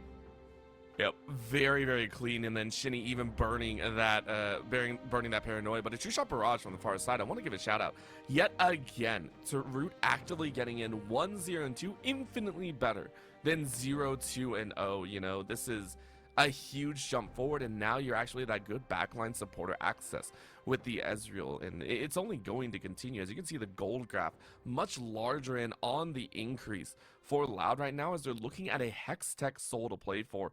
And if the Hextech is actually gathered, number one, Loud wasn't able to close out the game, but number two, that Hextech Soul is a giant pain in the backside to deal with. Yeah, it can be really annoying, especially if you're the team in the lead that's aggressing and the other team is able to pick up that Hextech Soul. It contributes so much to being able to play defensively and clear waves. And not only that, then to find those targets of opportunity that allow those game flips to happen, because it does provide a pretty significant slow on proc. And so when you're able to find it and then play forward, it can be very, very annoying. So Loud gonna want to secure that so that they can continue to just kind of punish IE when they find them out of position, continue to force these waves forward as they have done so well. 4 towers for them to IE's 2. Overall, just playing a much, much more solid game and just kind of starving out, though. Miryu and Summit have brought that gold. They're no longer just 5 members of Loud atop the gold graph. Nope, it's a little bit more of a mix as IE have brought 2 in, but namely, we're still watching the current state of the game as just a lot more flavor, it feels like, handed over to Loud's side. They say, okay, look, we really haven't drawn in Robo with the massive equalizers, and, you know, obviously the Otacon is there, so where do we go next? Loud are kind of just taking their gold, feeling okay, leaving the lane stay in a comfortable wave position. But there's no objectives to take, except for the Otacon, so that's the only position they're really going to go for here at about 21.5 minutes. Yeah, and everyone has vision on this Otacon. You can see the blue ward there, the controls in the bush. There's a lot of red vision over here. Redbird and Root don't know about Jose Diodo and Ackerman down there. Now they do, with the ward being spotted out. And neither team wants to commit. IE know that they are a little bit behind in terms of both gold and XP. Don't have a pick to play for. And Loud just playing smart. They don't want to force anything right now. They have a very good comp that they kind of want IE to commit into them. They don't have a huge engage tool outside of the Paranoia Shockwave combo. So ideally, Loud wants to start the objective, but never mind, there's the Paranoia Shockwave! It's so easy to pull off here. They don't really get any kills, but the damage has been done. But Otacon actually resets, which is the damaging part, because take a look, Summit is on the bot side, getting more gold. They're going to start up Otacon yet again, but remember, big collision down. Jose Diodo recalling back, no smite to come about, so it's gonna be a snipe attempt. Laser about to come out, good smite away, but the damage, look at Summit. Summit's still powering away as the first inhibitor tower goes the way of IE. Yeah, he's able to even up the tower score. Loud pay the price. They tried to force a fight with the big combo, but the reason I said they probably just want to wait for IE to kind of decide to aggress into them is look at their composition, right? They have a support that is very good against dives, can kind of force enemies to get, you know, if that are coming into him to get knocked up, but he's not a great engage tool unless he's willing to burn both the flash and the R. The only huge engage tool they have is Paranoia Shockwave. And other than that, they want IE to play into them. Robo? Miru! You knew that the Paranoia... Yeah, the Paranoia wasn't going up to the top side as soon as, like, a second or two ticked by. So Miru's like, I'll duel this all day long. I'll duel this all day long. And just like that, Robo at 0, 2, and 1 has lost their positional advantage that they had earlier. IE starting to bring some of that strength back. Remember, it was a 4K lead at one point. I've closed that to a 1K difference. Yeah, Loud stumbling here in the mid game. And they don't let that go unpunished in the top side. They are able to pick up Jose Diodo here for it. They are forced to burn the Paranoia to do so. Now, it's not necessarily a particularly long cooldown at this stage in the game. Going to be back up very shortly, especially with that experimental Hexplate to give it more cooldown as well. That's going to hit. Ooh. What was going to hit again, Bren? What was going to hit again, Bren? You know, it did its job. He wanted to stop him from backing and buy more time to get his team set up around the dragon. And even if Miryu sidestepped the ult, he still, you know, Root still did his job. All right, you know what? I'll agree with that one. What we are going to be watching for, though, is this upcoming Drake, because if it's taken by Loud, you have then put yourself on Soul Point on one of a few of the most offensive dragons out there. You're looking at an Infernal Drag plus possibly 3 Hextech Souls, Hextech Dragons. Those are huge to play with here into that late game, and it might be enough of a boost for Loud to start contesting against this constant onslaught of the macro tower game. Jose Dioto, though, being spotted on top of a ward, trying to steal away a little bit of a camp. In goes the Paranoia, and they have found them once again. Easy catch, but the rest of the team is here. Equalizer landing on top of Miru. Miru's going to try and survive, but you're not going to survive much longer as Jose Dioto is already down. Great catch on the back end, though, as Miru burns them out. And Snaker dives on in. Snaker's like, yo, I'm full HP. But the damage just isn't there, so it's a 1-for-1 trade at the end of the day. Ian Loud testing the waters. Yeah, both kind of testing, seeing what they can get away with. IE coming out with a lot more health, and that's why you see Snaker not forced to back, unlike his compatriot, or his counterpart rather, on the other side in Root. So now everyone's heading straight to the drag, and it is IE that actually have the positional advantage here. Oh, this is crazy to do, though. Start this up early, and they have to be careful, though, because if you're stuck playing around the objective, stuck playing in these tight corridors, this is where Loud's comp really starts to shine. You're forced to sit there and just eat skill shots from Root. Redbird can block most of your damage. The one big piece is Robo. He's going to have to rush over there to help his team. Yeah, I was about to say, I'm not sure why you're doing this, but of course you had the portals to work with, so yeah, you can go ahead and make your way. The Hex Gates are good. Here comes that TP on the far end, but Smite comes through as the Dragon's already gone, but the resounding fight brings about death. Huge pickup once again. Shinny denying Miru a chance to play the game, and with the mid laner down and Dragon gone, you look at the next objective available. That next objective is the Baron Nashor. And here's the thing, Loud are going to start it up. I don't think Loud actually care to take Baron here. They're not going to, sit here and force the Baron at all costs. They're going to force IE to come in and poke their head on vision, and then once they are, going to win the fight off the side. Very close.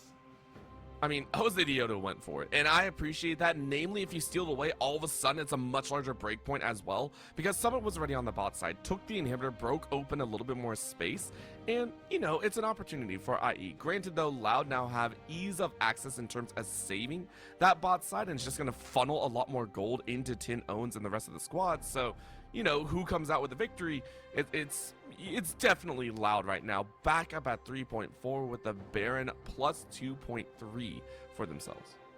Yeah, Loud had, their options there. They essentially forced IE. There's this concept in modern warfare that you want to put your opponent on the horns of a dilemma. If they turn left, they get impaled. If they turn right, they get impaled. And IE had to choose: do we want to fight at this Baron, down a member, and perhaps just lose the game because we get rolled over and they take the Baron anyways? Or are we going to try and, minimize damage, but just give them the Baron with little contest? They tried to do a little bit of both. They gave themselves the opportunity to steal, but still minimize damage by sending Summit down to the bot lane to get something out of it.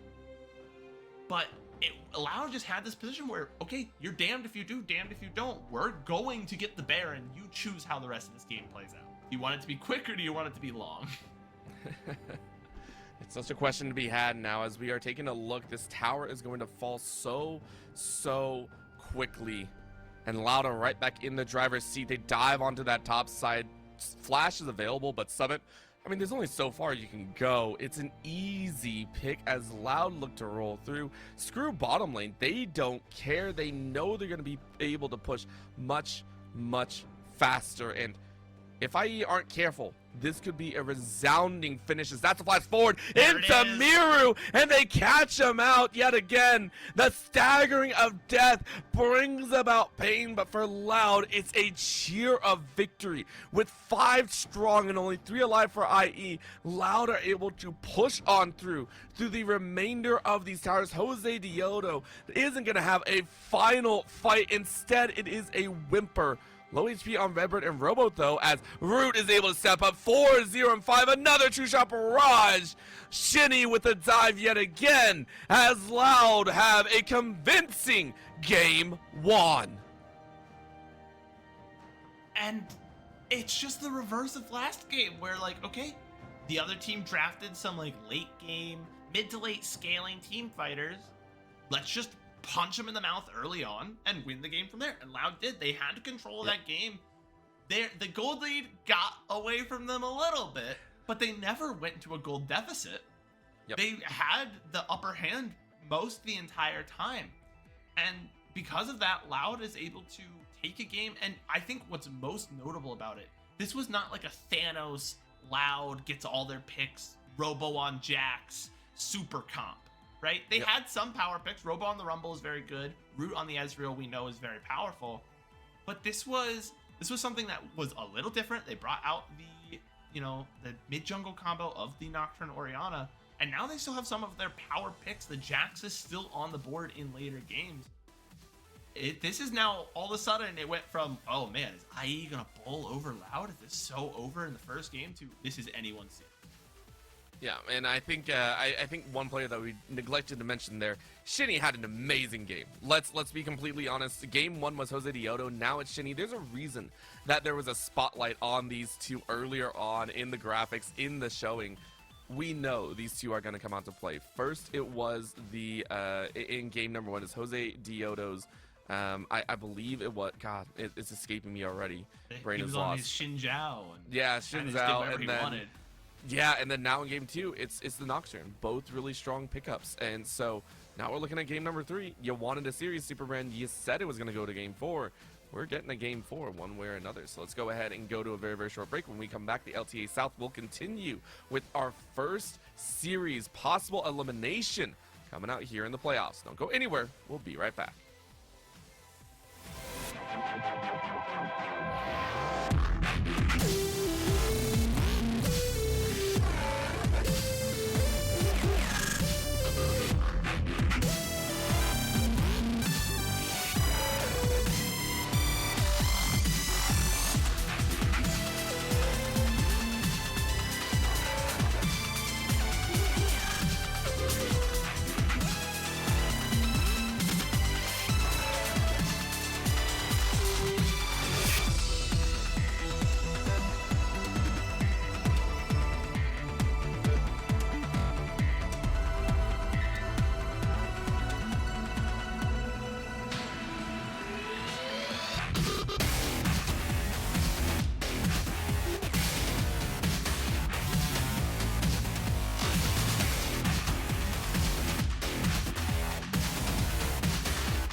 right back to the mix. We are set to go for game number 3. And, you know, we had our eyes on Jose Dioto in game number 1. Game number 2, Shinny popped off, and it really is starting to become the jungle show at the end of the day.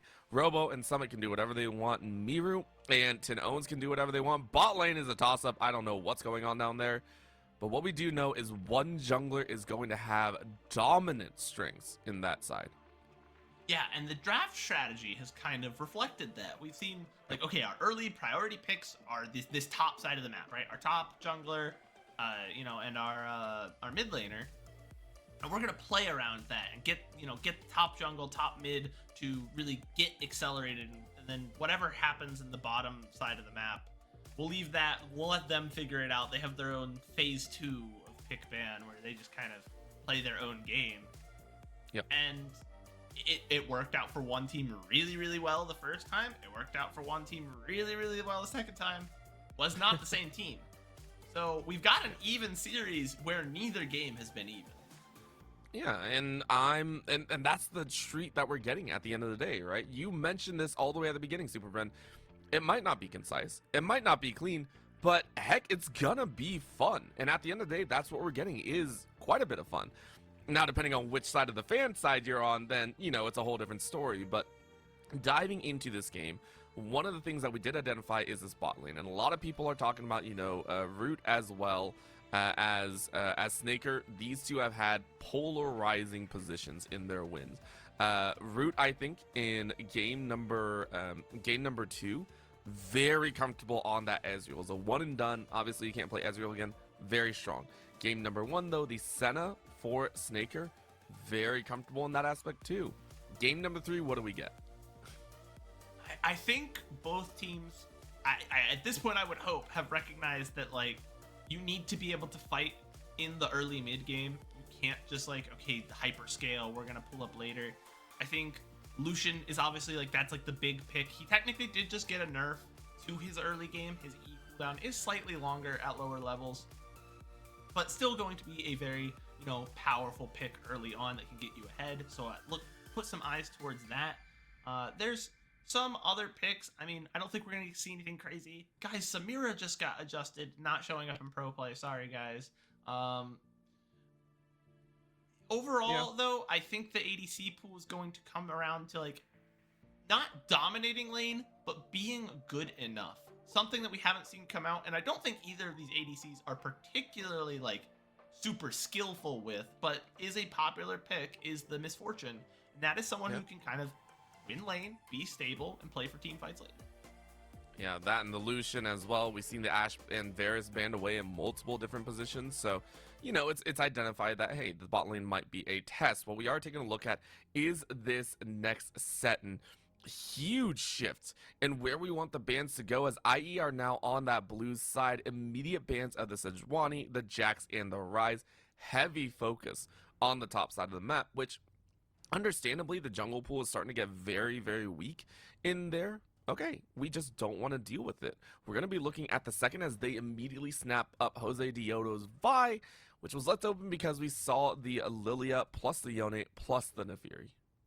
Yeah, the Nefiri is a really smart ban. We talked about it ad nauseum during the IE Fluxu series, where Jose just eviscerated a team. And yes! I mean, yeah. Yes!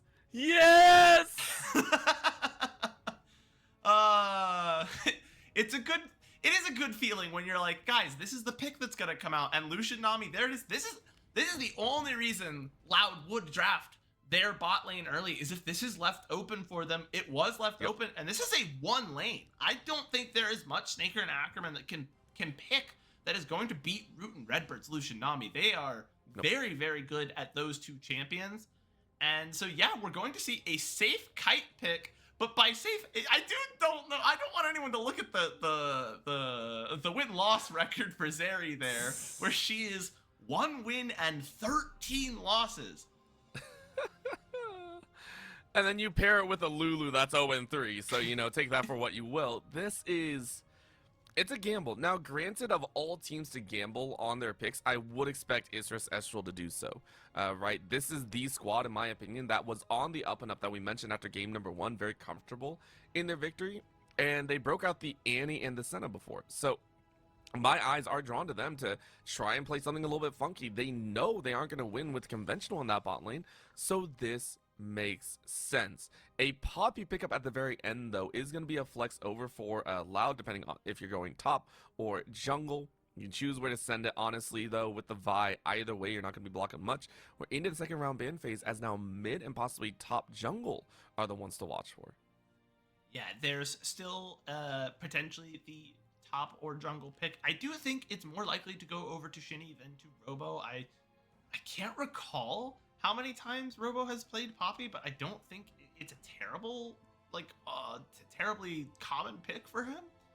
And so, yeah, now you still have potentially a top lane pick for both sides, and neither mid laner is yet to come out. And so a very vastly different draft strategy where we were highlighting on people were just slamming their top 3. I mean, last game Loud literally picked in order from top to support. And now we've got something very different coming out, the power picks of Lucian Nami. And my worry is Summit is clearly on this Vi, and Vi can be carry-like, but Vi is not going to carry your game. And so we're going to need to see someone else on IE step up. And, you know, Summit had a very good game 1, but I think a lot of that was because of Jose Diodo. And it didn't really feel like anyone on IE had a particularly good game 2. So I'm wondering where we're going to see the big power play, because Vi is a setup champ at the end of the day. She's going to lock down a target and make it difficult for them to play the game. No one lost any bans this time. We remembered that we have to wait for the victory screen to pop up and then click the little orange button in the middle.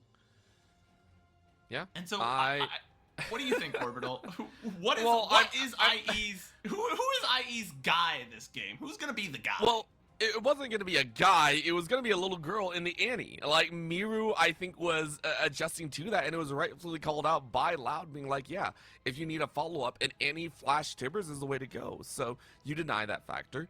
Heavy lean into this early game, though, as we're seeing the Lucian plus the Renekton. Heavy focus on that early mid, shut down everything IE wants to do, so it's appropriate. But you're talking about who's going to be that guy, who's going to be stepping up here, and it is going to be either top or mid. And identification might be the Aurora. I love this call down against the Renekton. Ain't no way. Yeah, like, get off the supports. Get off the supports. I saw the supports. I saw, because of the color of, like, Blitzcrank's copper metal, I saw the pulse stop for a second, like the orange pulse, and I was like, there's no way he actually just locked that in, right? He just turbo slammed it. No. And it's a sign on the top side. So you have a nice buffer. The Aurora might be able to get you through the mid game, but still, this is a heavy overload for Loud in the early stages. I wouldn't be surprised to also see maybe a little chance. Okay, so there's your scaling with the Hui at the very end. I like this from Loud. This is a very scrappy composition overall. Loud are looking to get messy with it. The team fights might not be the best out of them because I are going to have them on in terms of the HP values and all. But it's going to be a nice little test. Overall, Loud went with a little bit more early game focus. Yeah, and again, I think the pressure in the early game has been where both teams have won so far. It makes a lot of sense. And this feels like the Loud Thanos draft, Infinity Stones, rah, look at me, I'm powerful. Like, this is the one game they're supposed to win in every series, because the Lucian Nami is very good. Tinone's on the way, should have a relatively safe time, not necessarily an easy lane against the Aurora, but will be able to scale up, shouldn't be at too much of a risk unless Jose Diodo really tunnels him down. And Robo on the top side, I think, is going to have a lot of fun playing Renekton. I think that's a good champ for him, and he's just got a big squishy target to just throw punches into for a little while to get a little fed on. And so this is a very Loud draft. It feels like a Loud draft. It's a very loud draft. I don't know how else to put that, right? That is... Yeah, no. As you call it down, it's a loud draft, and we're very happy for it because now they're on that red side. It's the first time that they're in it in this series. It's just Estral on the other side. hoping to do what they can, honestly, and, you know, with their scaling, it can be done. However, I have to take a look inside that jungle side as we're into game number 3 to see who is going to be on the cusp of our first elimination matchup. It is going to be a huge fan of Redbird, you know, saying, hey, listen, we want that loud victory. Let's go ahead and go for the W's. And then on the flip side, you get to see the love for Isras Estral, a squad that has shown such promise in previous splits, and this time still functioning a little bit lower capacity. We'll see if they can pull it off here as we are looking into that game number 3. Let's dive onto the Rift. And I love the shots of the fans. It's one of my favorite parts of LTA South. The fan base is so passionate. These people show up, they pack that arena every week, and we don't get to hear it, but those are some loud fans, and not just the team they're supporting, right?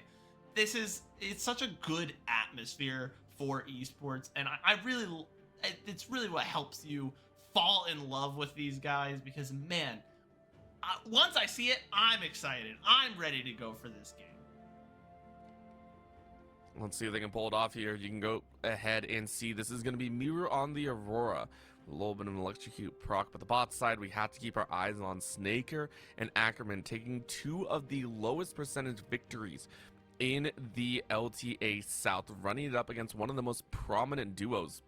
And Redbird and Root are literally going to try and take it to town. You take a look at the Ignite, but of course, in the early stages, gotta see if Robo is going to pull this off. Robo is currently hiding inside of the bush.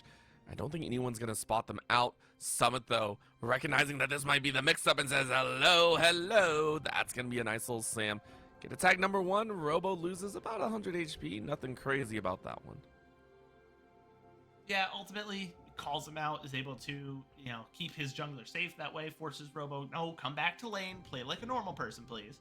And the big spot to focus, we've talked so much about these junglers, but it's gotta be the bot lane. You see the electrocute on the Lucian, which is kind of the development.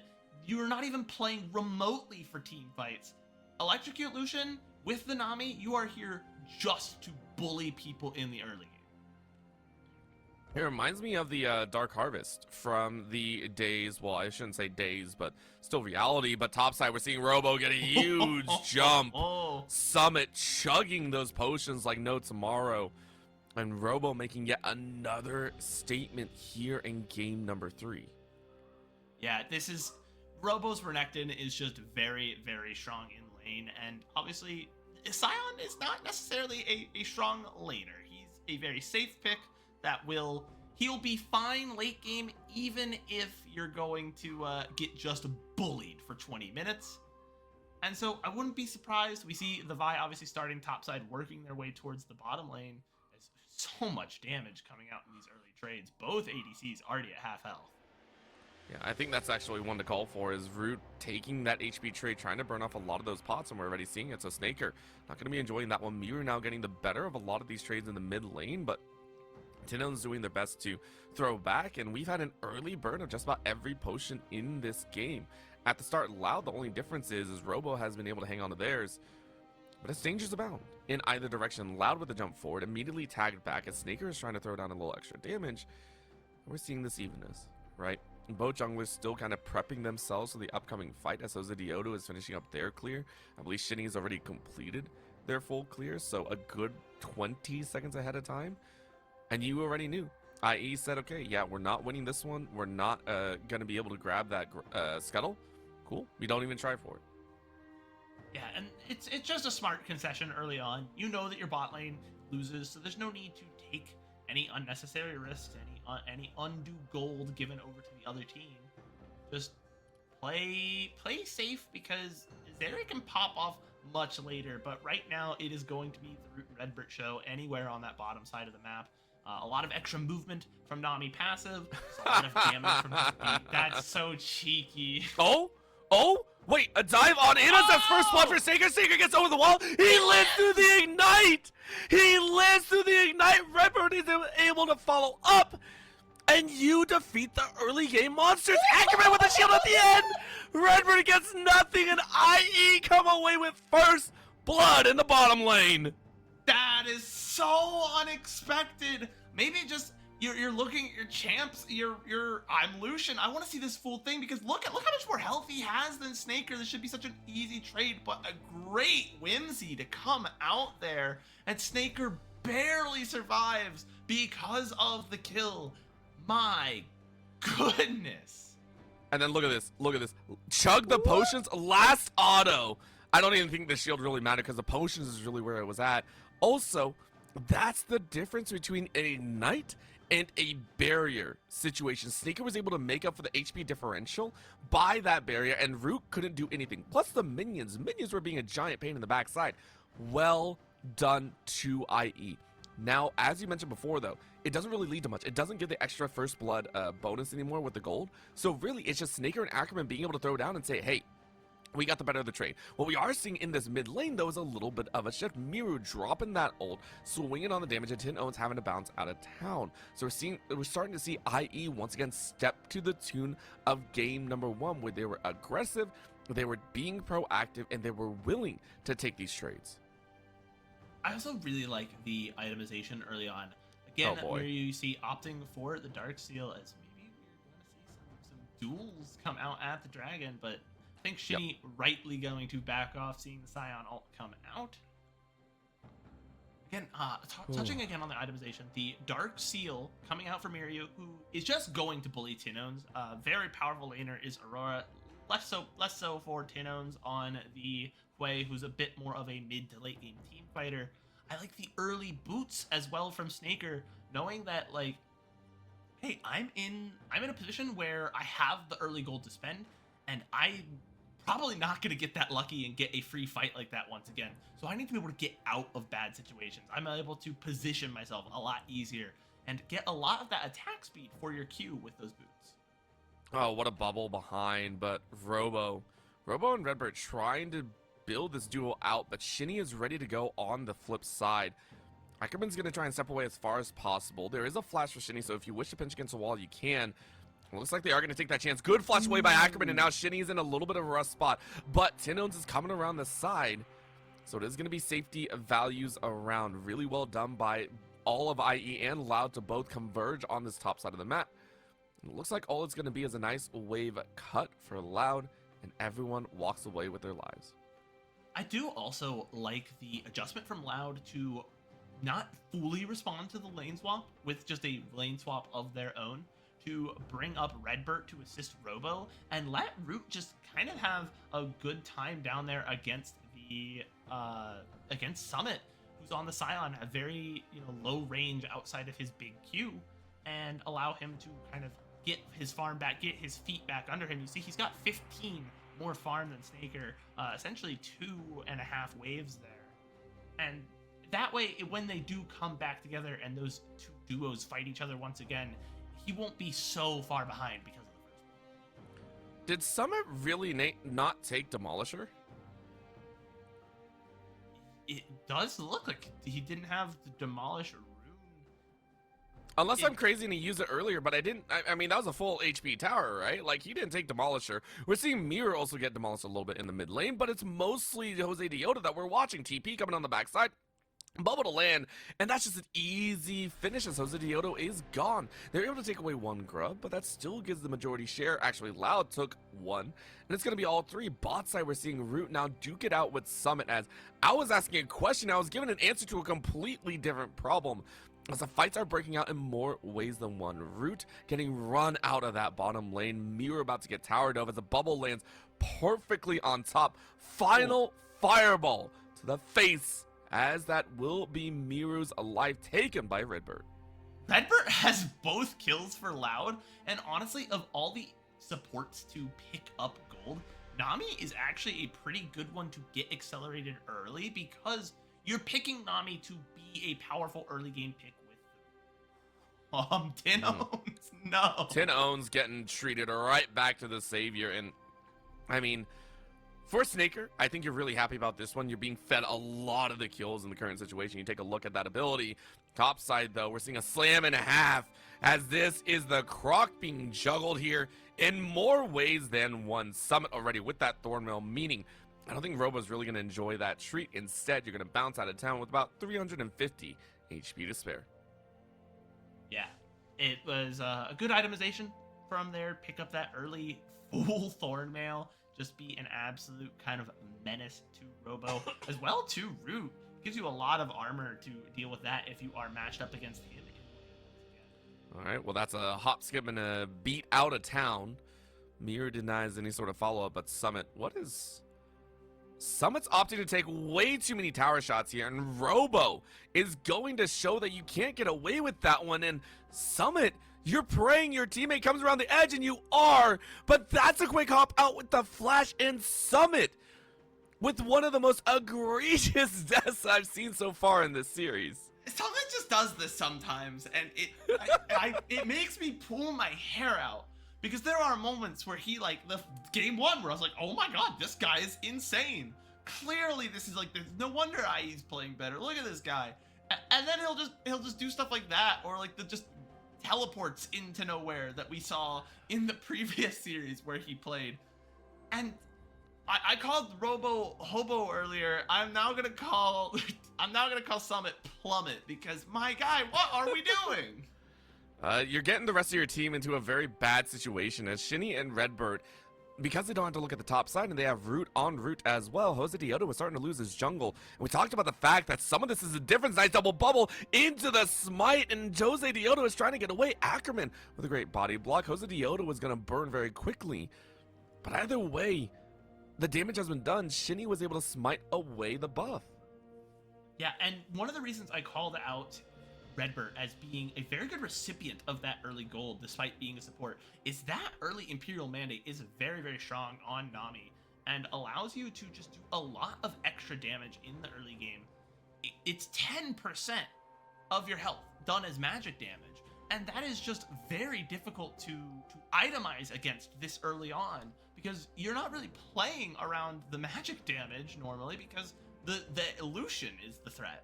But ooh, a really well executed dive. I thought Robo had some time and I was going to get to finish that statement, and he got it was just well, it was a clean setup, right? We mentioned that Summon and Robo have been fighting pretty much consistently throughout the entirety of the game so far, and Ackerman and Snaker just take advantage. We give credit because Snaker has been getting a lot of these kills. We talked about Summit in game number 1 having 3 or 4 of Robo. This time it's Snaker to get a majority share, and it's a heavy difference. We've seen basically everyone throughout every single lane, I should say, in this IE versus Loud setup be given an opportunity to shine. This time it's just Snaker in the bot lane.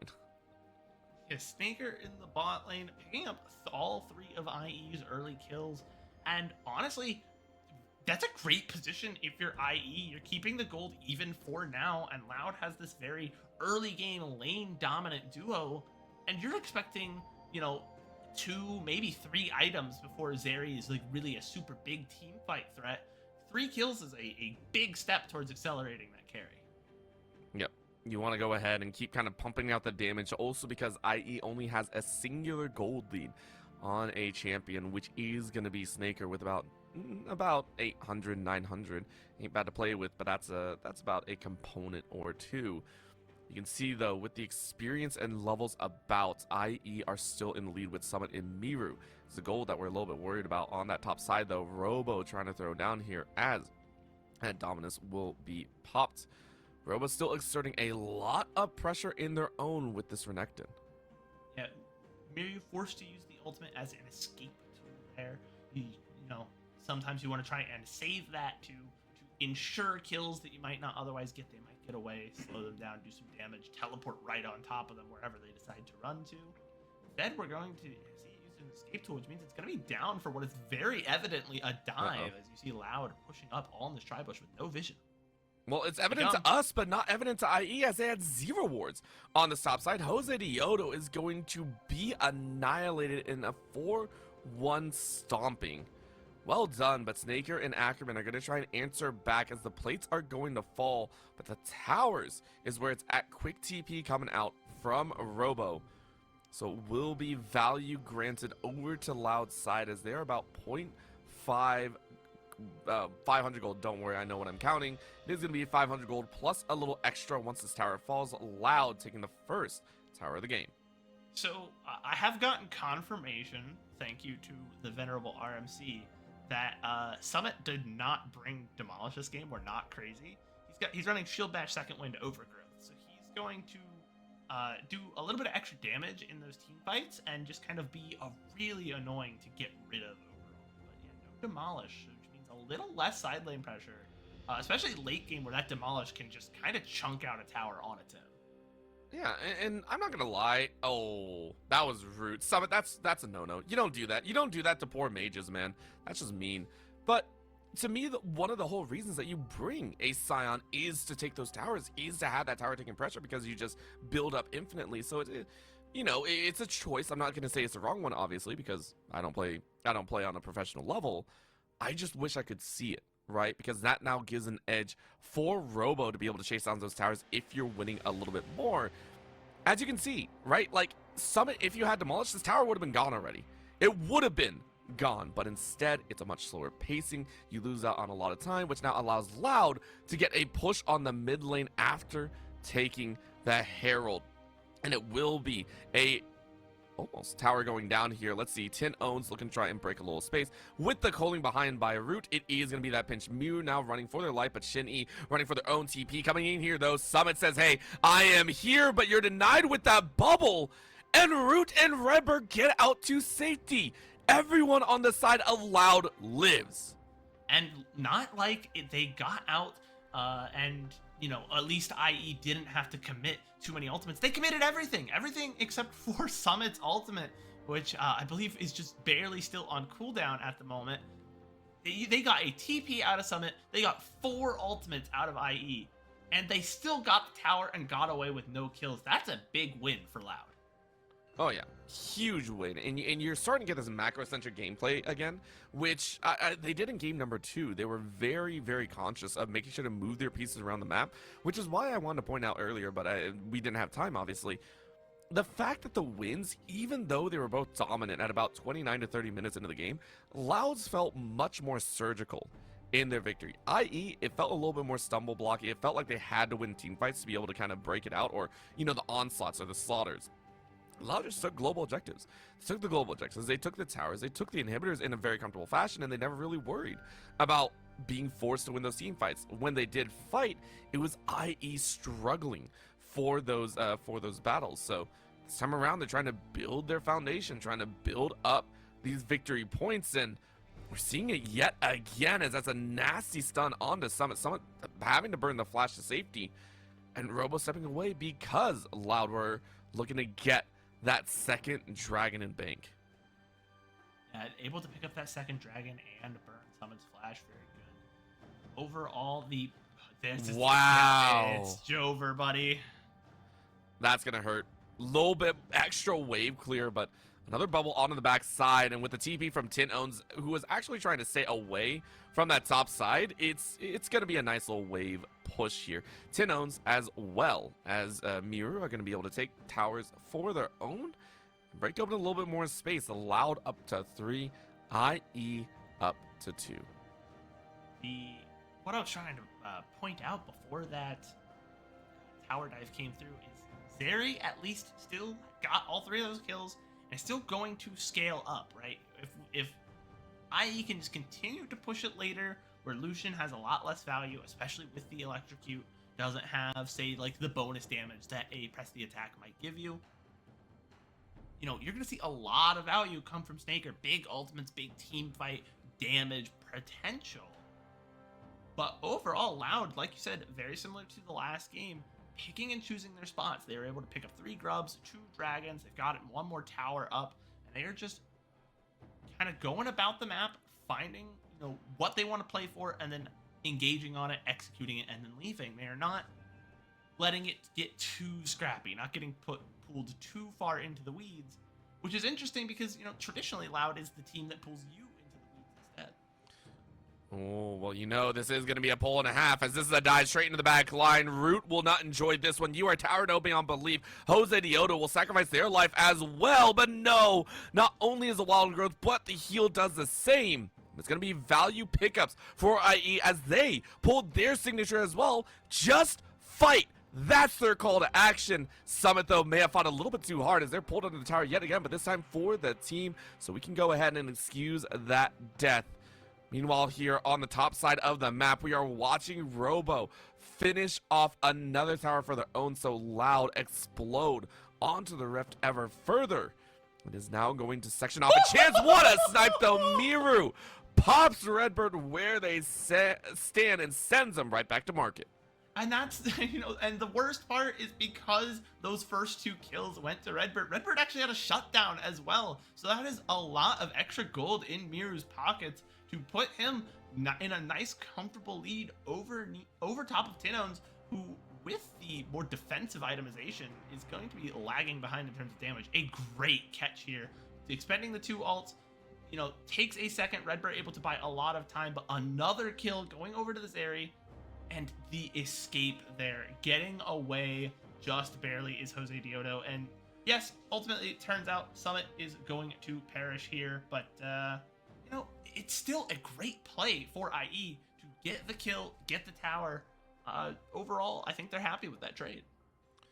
Yeah, I think for IE, they haven't had a very proactive situation to be in, and that was their first chance at proactivity, and they knocked it out of the park. I think they overstepped, with Summit, but it's fine. We're keeping track of the stacks as well. Summit is currently on 829 on that stacking feature, so pretty dang healthy, and it's what we're going to be watching for, as Robo is going to be looking for that demolish right before. And they are going to swing for the tower right away, so not only with a little bit of a knockup, but they might be in a little bit of trouble now, as they will pay with their life. Everyone joining in here on the bot side just to ensure you get the mix. But take a look on the top side of the map, because Loud are using that time frame to start up the Otacon. Is anyone in position? Honestly, no, from IE. So Loud say we got a tower, we lose 1 life.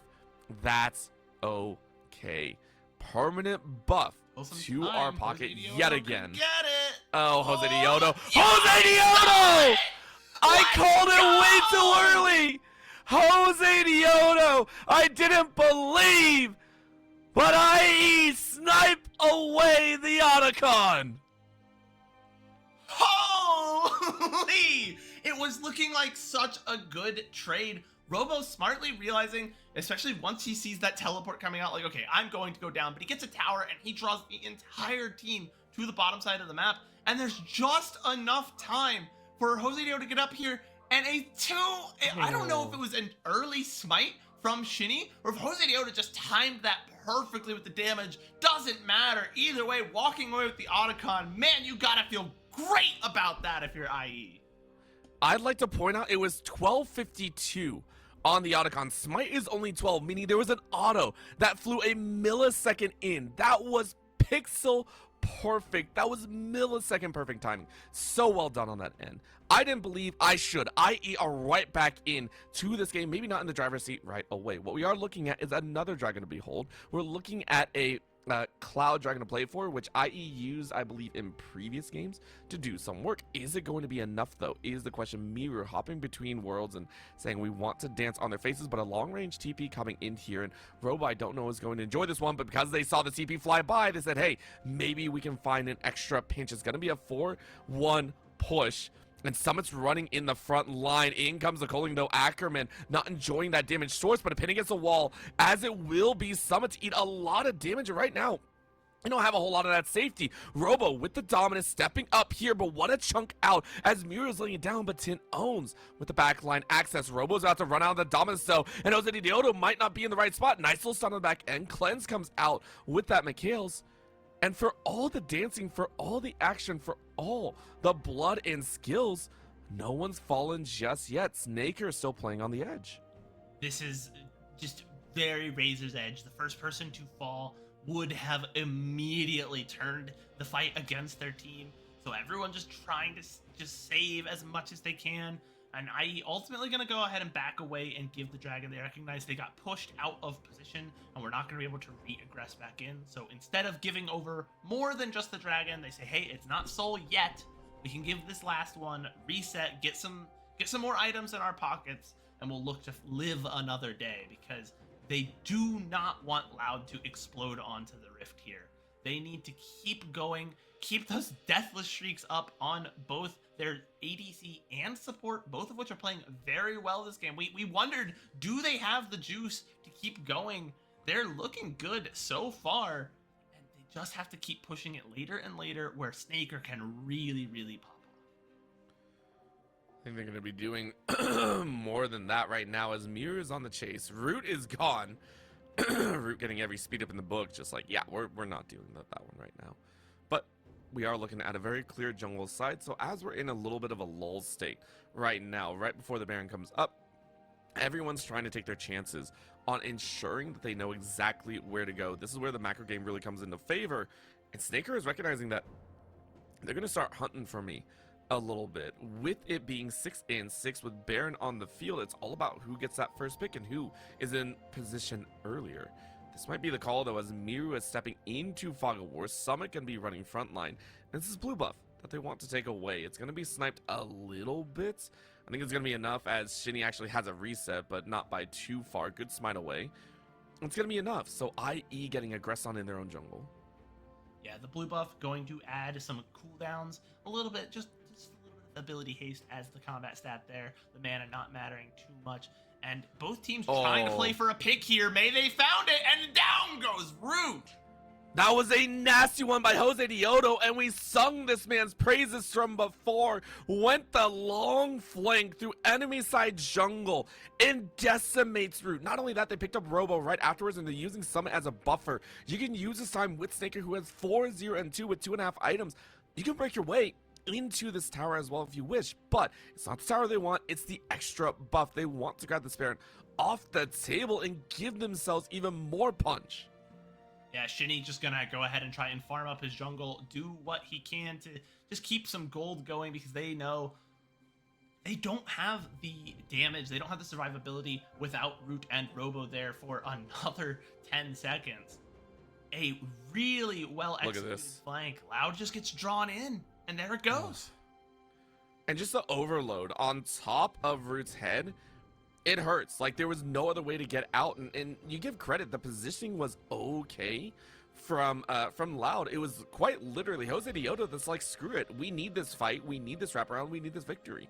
So off the back of IE pulling the trigger that they'd done before on repeat almost, it's just not stopping. And I think for Loud, they have to identify that we might be on soul point, it's not going to be in our favor. I think at the end of the day, we have to be worried about the fact that we are losing the proactivity battle to Jose Diodo specifically.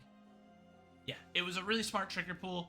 He recognizes this is one of those inflection points in the game where, like, okay, if we do nothing and we get bullied away from another objective, we might not be able to win. I'm going to make something happen right here. He recognizes the one member of Loud that is just ever so slightly out of position. And that is how you have to play around a Vi. I think a lot of people don't get super excited when they see the Vi because, okay, they're going to press R, they're going to go in, and then the Vi is dead. But when you are able to execute, everyone wombos on top of whoever Vi catches, and they catch the right target, it works out very well. And that's what we saw there in the mid lane. Nice little damage on the Shinny, who loses about a quarter HP. But it's enough. Tin Owns able to save this bot side tower with the help of a lot of the rest of the team. Top lane Wave isn't really in position, so IE don't want to fully aggress on this. Baron is about to time out in about a minute and a half, so they are trying to keep on top of this 2k advantage. Snaker and Jose Diodo, though, stepping into this mid lane, saying Robo can hold all of us. But of course, with the body block, it does a lot of work. What a bump, though, as Robo is not going to enjoy that HP difference. Shinny realizing that there's a double TP coming in on the back side. Jose Diodo getting feared away, but Summit runs straight into a wall.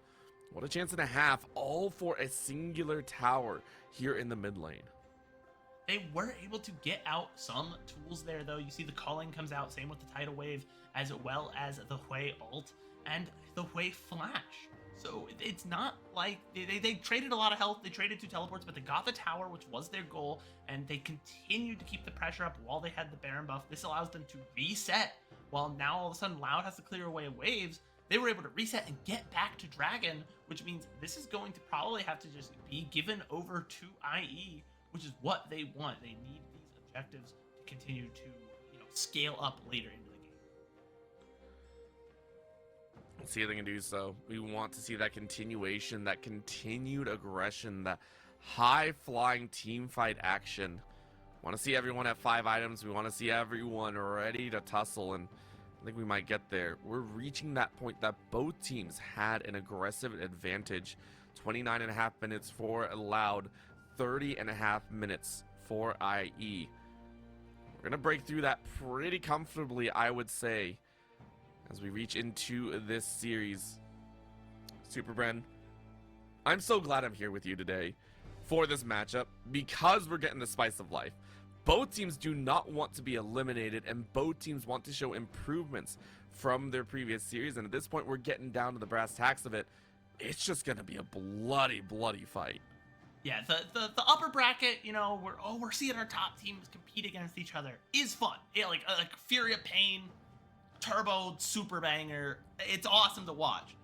But some of the most entertaining moments come when you have teams like these, lives on the line, playing their hearts out, playing their guts out, just absolutely doing every tooth and nail forward to keep their playoff lives going. This is some of my favorite League of Legends. It's only going to get better, in my opinion. We're going to continue to see this, I don't want to say silliness or anything like that, but it's going to continue to get kind of up in our face of how these teams were stat checking each other earlier. And now with nothing really on the table, you don't have Baron, you don't have Dragon, we're just kind of waiting, right? We're not looking to try and get over aggressive. We just need these objectives to really break through the base. And that's what we're going to see here. So Miru making sure to push out 3-1 and 2, by the way, 3 items completed with a Dark Seal in hand, 8 stacks there as well. And Summit and Robo just kind of duking it out. Summit, of course, building up that 3-item spike, has the Jack Show in hand, and Robo with 3 and some change boots to play with. We're seeing those kind of build-ups as everyone tries to gather their strength for the next big battle. Yeah, and I think we've seen a bit of a shift. Early game, it was IE recognizing that, hey, our comp is weaker at the moment. We are down in gold. We need to find picks, and we can't really play for big fights. And now the shoe is on the other foot because IE has the gold. Their comp is stronger at this stage of the game. So now Loud is the one like, okay, we need to find a target to pick, but IE is not really giving it to them. The members that they are letting play alone in the side waves with their solo laners, Miru and Summit, they're both pretty safe. The Between Worlds able to get Miru out of most dangerous situations, and Summit's massive HP pool able to do the same for him, as you see 1267 stacks. Just a massive boy is Sion. And for Summit, you're really happy about that one. You need that kind of break point. You need to be able to have that shove. Miru now realizing, though, you might be in a really rough spot. Quick little speed ups as Redbird and Shin E realize they don't want to fully commit because Baron is now up. You got 5 seconds of that one. And remember, there have been some steal situations going on here. We've seen some silliness on both ends. I don't know if Loud even want to take a chance on this Baron just yet because they don't want to be the ones to overstep and lose their lives and possibly lose their base. Loud is being careful. They know that if they get wiped in a team fight here, isn't really going to even bother finishing off the Baron. They're just going to go for the Nexus. So Loud is just desperately searching their jungle, trying to find someone out of position, but it might be Loud who's out of position. I mean, they really are. Really nice rotate, plus the ults behind. Jose Diodo gets eaten up, but it's only 1 kill, and honestly, this actually might force a challenge back. Jose Diodo is stepping up and away because take a look at where Robo is. Robo is doing what Summit did earlier in game number 2, trying to take away a lot of those pressures. The difference being is IE aren't even attempting to go for the Baron play. Instead, that's going to allow Loud to position on and clear out a lot of that vision.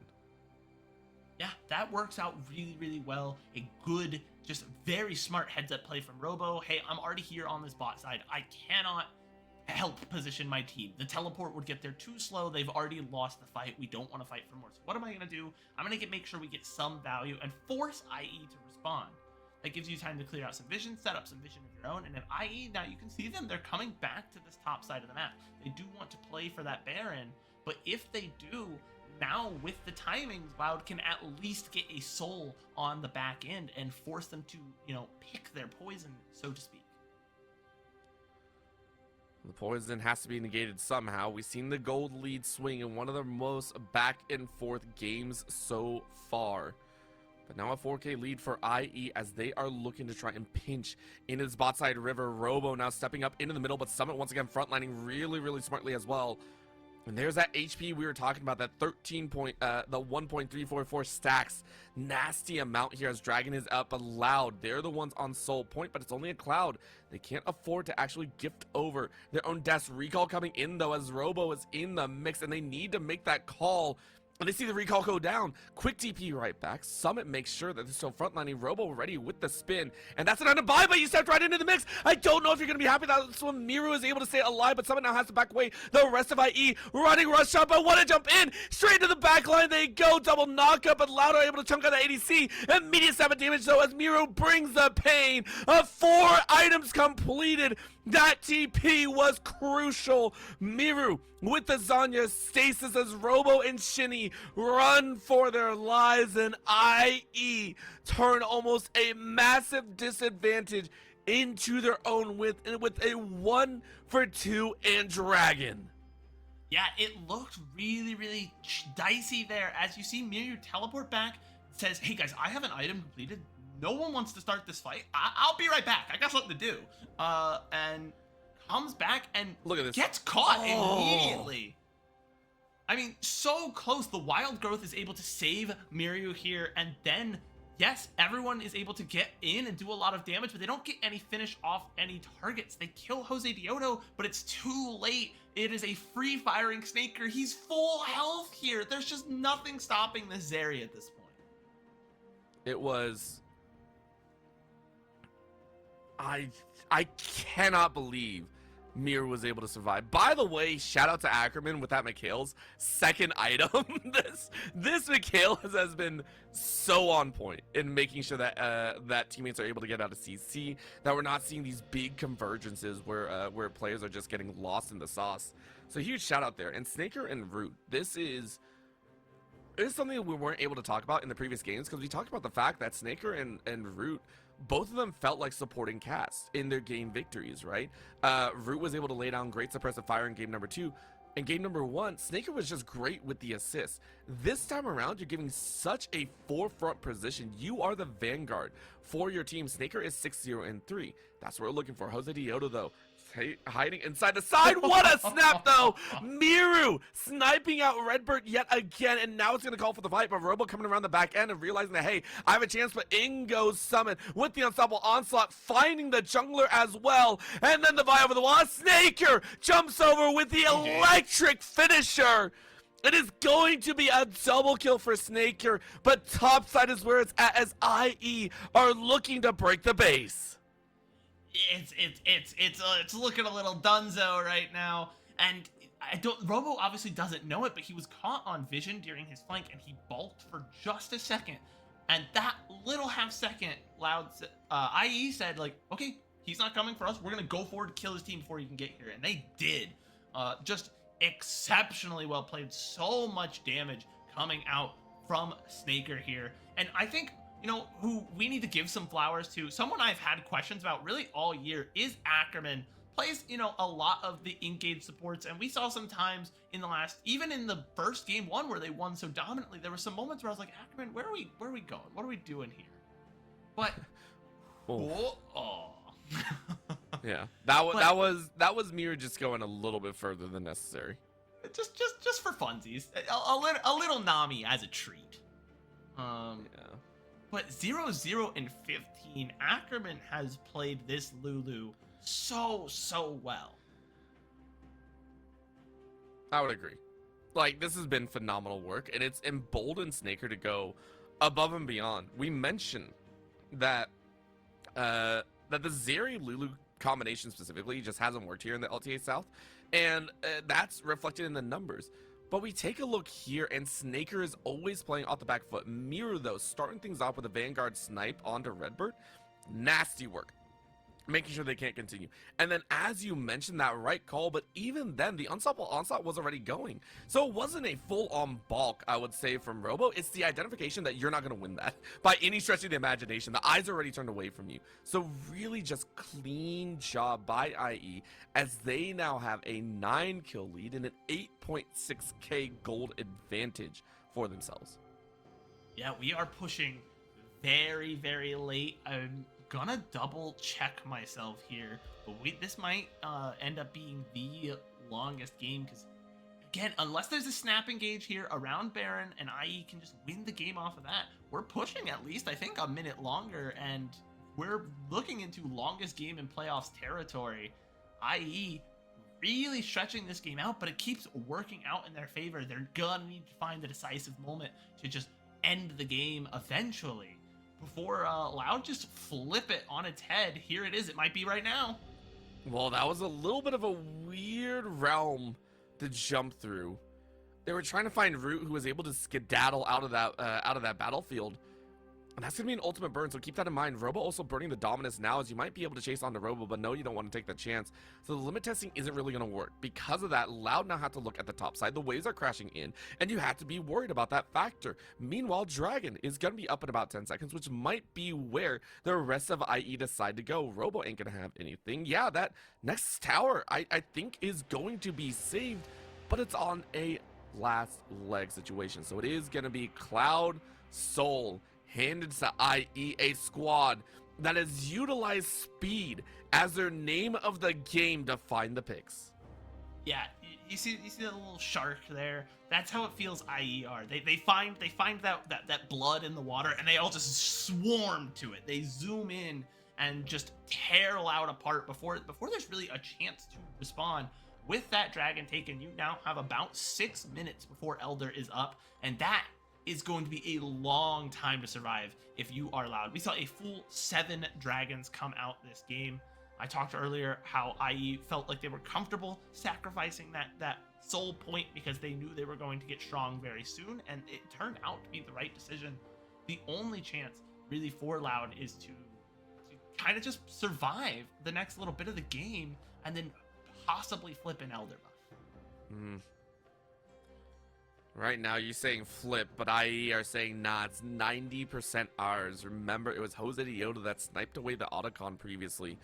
And you know for a fact, for Loud, you have almost no vision inside of this pit, so it's an easy Baron take. You just now saw it with that Scryers, and it's going to be the call down. Ain't no way. Good flash over the wall by Redbird as Summit is going to round the corner. Shinny is actually zoned off here, and Summit's willing to kind of pressure in. Remember, you got the speed up from that soul, and you're really to dive even further. Redbird is just gone and annihilates Snaker. Ready with the shots. They're going to dive forward. Root is gone. Next is going to be Tin Owns. Tin Owns barely surviving, but it's Robo that is going to be turned into a leather wallet. It is going to be the purse upon purse. It's a quadra, I believe, for Snaker. Snaker is 13-0-4.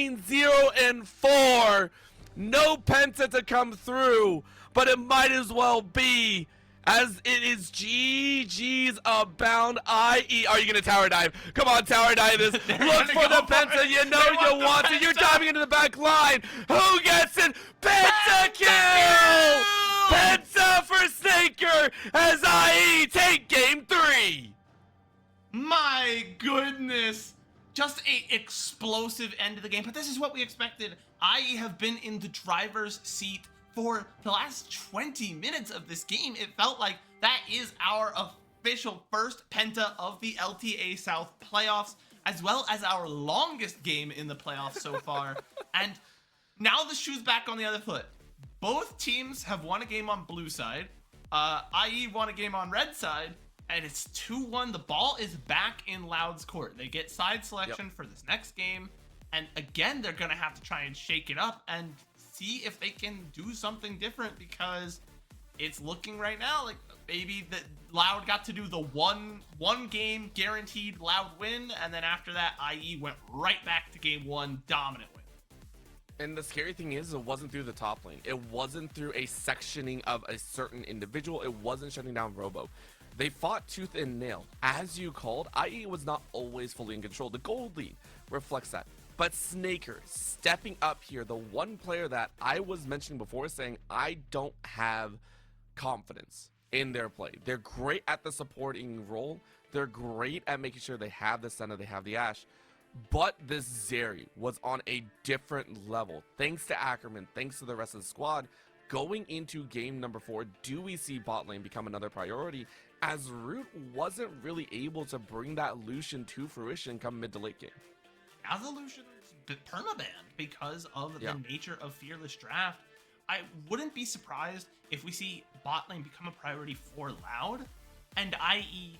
try and maybe use that to once again get Miryu or Summit or Jose Diodo back out ahead, because they weren't. I don't think Loud was ever sitting there and like, oh yeah, we're scared of Snake or Ackerman. Like those are the guys that are gonna run our fade this game. And then now that it's happened, this is an extra thing Loud has to think like, oh man, like are they gonna do it again? And so IE gets to choose where on the map they want to play for, and Loud has to try and cover everything, and that is a difficult job to do.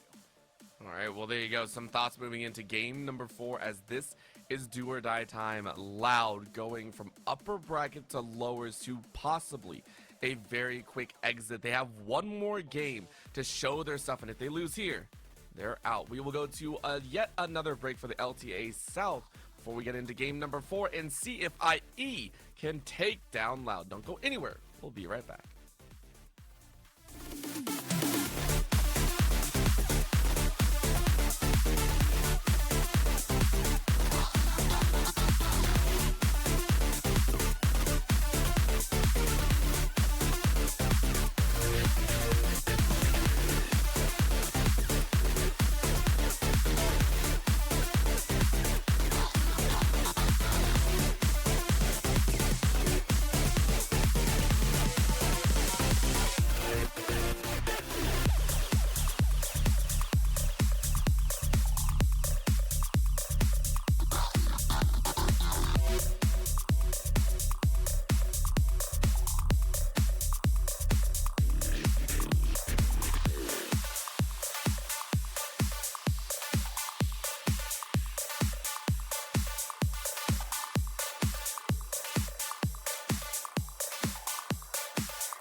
Right back into the mix. We are here for what could be the last game of the series. Loud need to win 2 games in a row to come back and claim victory. IE just need 1. And we have seen explosiveness in every single lane for Estral, some of which is giving us a glean back to their split 1 glory. Yeah, I mean, this team is performing. I mean, I knew that this was going to be a hot series, that there was going to be some real contest here. You know, a lot of people, I think, would have favored Loud coming in on the day, but even if I did, I think I would have agreed, but I would never said IE would have gotten bowled over. But IE is performing far beyond expectations, in my opinion. The ability to play out through multiple different lanes on their team and just play in ways that I didn't realize they could still do. I'm very pleasantly surprised. Yeah, I mean, namely, you know, Summit had a really good showing in game number 1. Game number 2 and 3. 2 was a little bit rough. 3 was amazing, though, fighting back from the brink. And Snaker and Ackerman kind of stepping up here, something that we haven't really seen Root and Redbird do. Root had a good game number 2, don't get me wrong, but things are looking a little bit sour. And some of those fears that we had for Loud specifically from their series against Pain Gaming are starting to rear their head once again. When we look at this game number 3, it's right back in that mix of some things just not going in their way, and then everyone kind of, I want to say, shuts down after that. After that Otacon steal, it feels like they just kind of left things off to the edge. So going into this game 4, we'll see if that's changed. IE back now on the red side, Loud on that blue, and they're still banning away that Yone, that Nefiri, as well as that Lilia. Yeah, and I think, again, Loud, if they want to continue to have a fighting chance, continue to push this game, or push the series to a game 5, I think that is the correct play. Yone and Lilia, Nefiri, those are champs that you know IE will just bowl you over with, so don't even bother with them. Oh, what we got here is that hover of the ADCs. Root grabs that Varus as soon as possible. We saw the hover of the Kalista right behind, and I mean, with that Nico, you know the Kalista has to be in the prime limelight. You know for a fact that is the one to watch for, and I mean, I could see it happening. And of course, we know that there are a few more bands inside of the top as well as the support. There's only so much space that we can fit all this because, you know, there's so many champions. But this is where it's going to be. Is it going to be that Kalista, or are we looking in a different direction? No, it's the obvious choice. Like, why are we even questioning that? Yeah, you know, and the Nico can work. Nico is kind of ADC agnostic in a way. They can work as this functional poke pick, kind of a bully lane, and that could be, you know, hey, Nico bullies the lane while I have a safer ADC scale up, or Nico plays with a, you know, lane dominant ADC to take over the lane. But with the Kalista, that combination of being able to just chuck in a full Pop Blossom, little lizard that's just gonna win a team fight on the spot with 2 ultimates, you can't really pass that up. But a not bad response in the Leona, who can go in, and that's kind of the way Leona plays. Her peel is to engage when the enemy support engages and lock down everyone else so that their ADC, the rest of their team, have time to kind of exist. Well, Leona's just going to go in and ground and pound. Yeah, I mean, that's what you need to do. Oh, do it. Oh, do it. You Steal know away. you want to. Yes, the Annie is here. And you know the worst part is that is a direct takeaway from Miru. Miru was most likely going to pick that up here in Draft 3, and it feels bad, but Loud, they saw what happened to Pain Gaming when Pain tried to pick this before. They seen, I'm sure, what IE did with the Annie before as well. 2 polarizing differences, and Tin Owns is going to try and run it. Tin Owns, someone that has had some moments in game number 1, awesome moments in game number 2, and this time in game 4, needs to have a showing on the Annie. And Annie got a little bit of an adjustment on the last patch. Yep. They tried to change her so that she was a functional burst mage without Tibbers up. Like, that she could still be useful. And that's why we've seen her come back a little bit. They thought she was mayhaps a little too strong. And so there is some higher base armor growth, but some lower base damage and slightly lower scaling on the Q, so that she does not just take over without having to have Tibbers with her. But the base armor growth means it's a little bit safer of a character to play as well. Not as glass cannon-y, with a little bit more survivability tacked on. Pretty useful. Yeah, well, of course, now we're looking at the non-survivability of the top lane, as that is now, what, the third unique ban in that top lane specifically.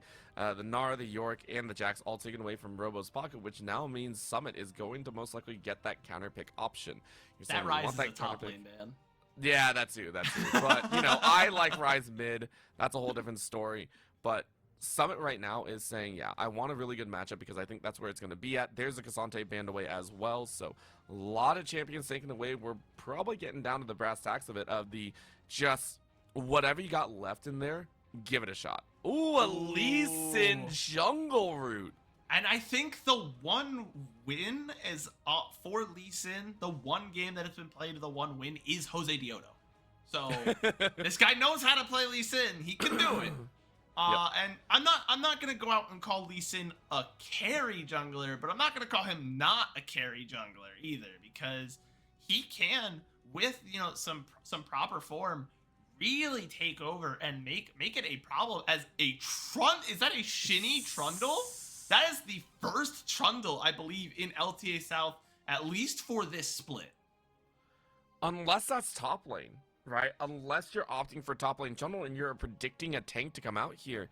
But it does make sense to have it in the jungle. This last pickup will tell us exactly what it is, as we're getting spiced all the way through for Loud right now, as they're digging deep into this barrel of bag of tricks. Couple seconds left. Is gonna be an Aatrox hover. It is a Shin E Trundle. Okay, so in theory, all of these picks are good picks in their respective lanes. They are fine, but there is some danger here with. Why does Ackerman do that? He hovers all the support picks like we don't know what he's playing. Yeah, he's having some fun there. He's just having a good time. Yeah, overall, I gotta agree. And you're picking the Ornn into the Trundle. That's digging deep right there. So this is okay. So let's run down the main points. Number one, Jose Dioto back on the Lee Sin. This is great. We want to see if this Lee Sin can pop off. It's going to help and allow Snaker to try and access a couple of these fights and maybe catch Tenones off guard. But that Trundle, Shinny, needs to have an immaculate game here if they're going to bring it back. Yeah, he has a lot of movement and ability to slow, but look at who's on the other team. Your slows don't matter that much into Jose Dioto, who has a dash, Miryu, who has a dash, Snaker, who has a dash. They're going to just run away if they're caught out for the most part. And some overall pretty solid CC tools. Shinny has to play. I'll be real. I don't really know where Trundle is his strongest. I feel like he's a mid-game champion, but I don't see pro play Trundle very often. So I don't know how to evaluate this. But if this is a pocket pick that Loud are saying, hey, we're comfortable making this decision and we think we can win with this, I am interested to see it. Because the draft definitely got a little bit weird. And is it selfish to say maybe I want Loud to win so that the Game 5 draft could just be bananas? And just absolute wackiness? I would agree with that one. Also, you mentioned that you don't see that much Trundle in pro play. Yeah, neither does the LTA South. That was a 0.0% pick rate, or I think it's zero or presence. seen. Yeah, no, like no that picks, was no bans. Garbo, like nothing. It's undefined. And who's picked it up here? So it's just, I mean, this is do or die. And I appreciate it. You can see all the Loud fans still believing in a Game 5, but Istras Estral, if you are in this house, IE is looking to shut down all those hopes and once again avoid elimination and move on to the lower bracket semifinals. They just need one more game, and to put Loud to silence, they will give it their all. We are into game number 4. Some brand new champs, but some familiar faces. I am looking up the stats for Trundle right now because it's gotta be such a small number of leagues that have picked him up. So he actually is seeing some play, specifically in there's some LPL Trundles and some LEC Trundles that have seen some play. So this isn't completely out of nowhere. So maybe Loud have the inside track here, because that's like the big like what is happening here pick. I think for the most part the rest of the draft is fairly standard. Ornn a little out of favor, but certainly not an uncommon top laner, especially in the pro play day and age. And he's gonna help his team because Kalista and you know the Lee Sin definitely have a lot of early game power, but might struggle later on in the game. Those extra stats from those Ornn upgrades are going to be particularly helpful. What is Summit doing right now? Summit's being a bully on an Ornn of all things. Like, that is... I'm not sure if that's actually how that works. What we are going to watch for is, of course, Snaker getting some extra damage down on Redbird, but, you know, I appreciate that Summit is being annoying to their own extent. Tin owns as well. Bunkering up with 4 charges, making sure you have that stun ready to go if you wish to get into the mix. And you can see a level 2 trying to be hit ASAP. Tin owns hits it first, though, and so you are going to bully Mirror out of this laning phase and make sure that you're good to go, which I also appreciate, as we are mentioning. It is going to be a test for the ages, though, for Loud. A lot of the combinations that you have, if you do it wrong, you're going to be punished very, very heavily. Yeah, this is a high execution threshold draft. This is something I think we say that, by the way, with a Trundle Annie. I mean, like a Trundle Annie Leona, but it's like... so okay. It's so counterintuitive because the champions themselves are not like, oh, this is a mechanically difficult champion. But there's a reason we don't see them at a super high level, because at a certain point, yes, it's mechanically easy. It's also mechanically easy to play around. The champion does one thing. Yeah. And to an extent, yes, it's not the most mechanically intensive draft, but your macro is going to have to be on point. You are going to have to position and only take the best fights for you, because otherwise you could really easily get bowled over. So despite like what seems almost counterintuitive, it is a high execution threshold draft as a team. And so Loud have to only pick smart plays and make, you know, the correct plays throughout the game. This might be one early on. We're seeing a flash out. Yeah, I mean, this is a really, really good call because Redbird has already done so. Now a little bit of a punch on that scrying plant. Jose Diodo is trying to get into the mix here. Nice little Trundle Pillar, though, forcing a fight out as Shinny is saying, this is my scuttle to play for. No chance whatsoever on a fight back because Snaker already lost the cleanse and flash and heal behind. A triple summoner spell burnt for single from Redbird's heal. Big win for Loud, at least in the bot lane game. Yeah, and I think Loud is fine to bet on this, like, okay, this is the execution threshold draft. Like, we as a team think we know how to play this one out.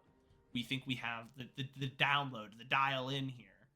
Because traditionally, they are a team that can, like, pick up just champs that they like playing and really take it to you with them, even if those champs aren't necessarily good for the meta or necessarily well positioned in the meta. And so, if there's any team I, weirdly enough, trust with this just absolutely kind of weird cuckoo draft of Trundle and Annie, I think Loud can do it.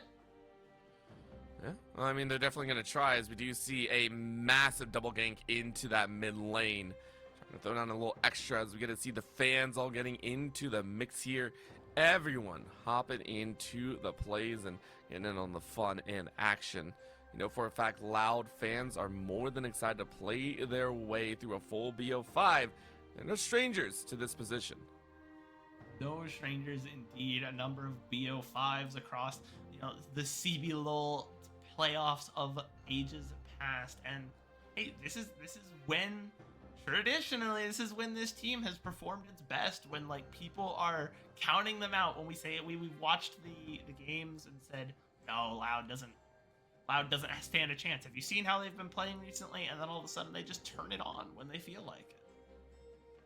We are seeing a little bit of a turn on here of more than one capacity. Everyone kind of rotating for the right action. You can see the arrow going out from Root and Redbird. But it is going to be Dragon honed in on here for one side or another. Summit, though, calling out a little bit of a train action. Going to get a good slam down. Auto attacks about, but now you don't really have the damage, and Robo is going to be able to bounce back. Remember, there is a flash available, no mana, and Shin-E is primed for a tower dive. Jose Diodo is in the area, level 5 apiece, and they're going to look to try and turn it. That's going to be a Q flashed away from as Robo gets just out of harm's way. Bear in the mid lane, though, as Miru is going to eat that damage up. Tin Owns is looking to just try and press with this bear as far as possible and clear the wave. It was a smart flash from Robo because even though he looks like, okay, maybe he's got the health to deal with that, he was absolutely getting insect there because Jose Dioto has the flash up. If that Q had landed, you're going But there's to no be level hitting the 6, so we tower. got to keep that in mind. So. Oh, he is only level 5. That's true. I'm sorry, I was looking at Robo, so probably just, smart to avoid the damage then, but with Shinny nearby, I am interested if they wanted to maybe take that fight. I did not realize Jose Dioto and both junglers were still only level 5. So that did change things a little bit. Ultimately, it is going to be, once again, Loud starting up and getting this dragon here on the blue side. And maybe not necessarily a great omen, because it is what happened game 1.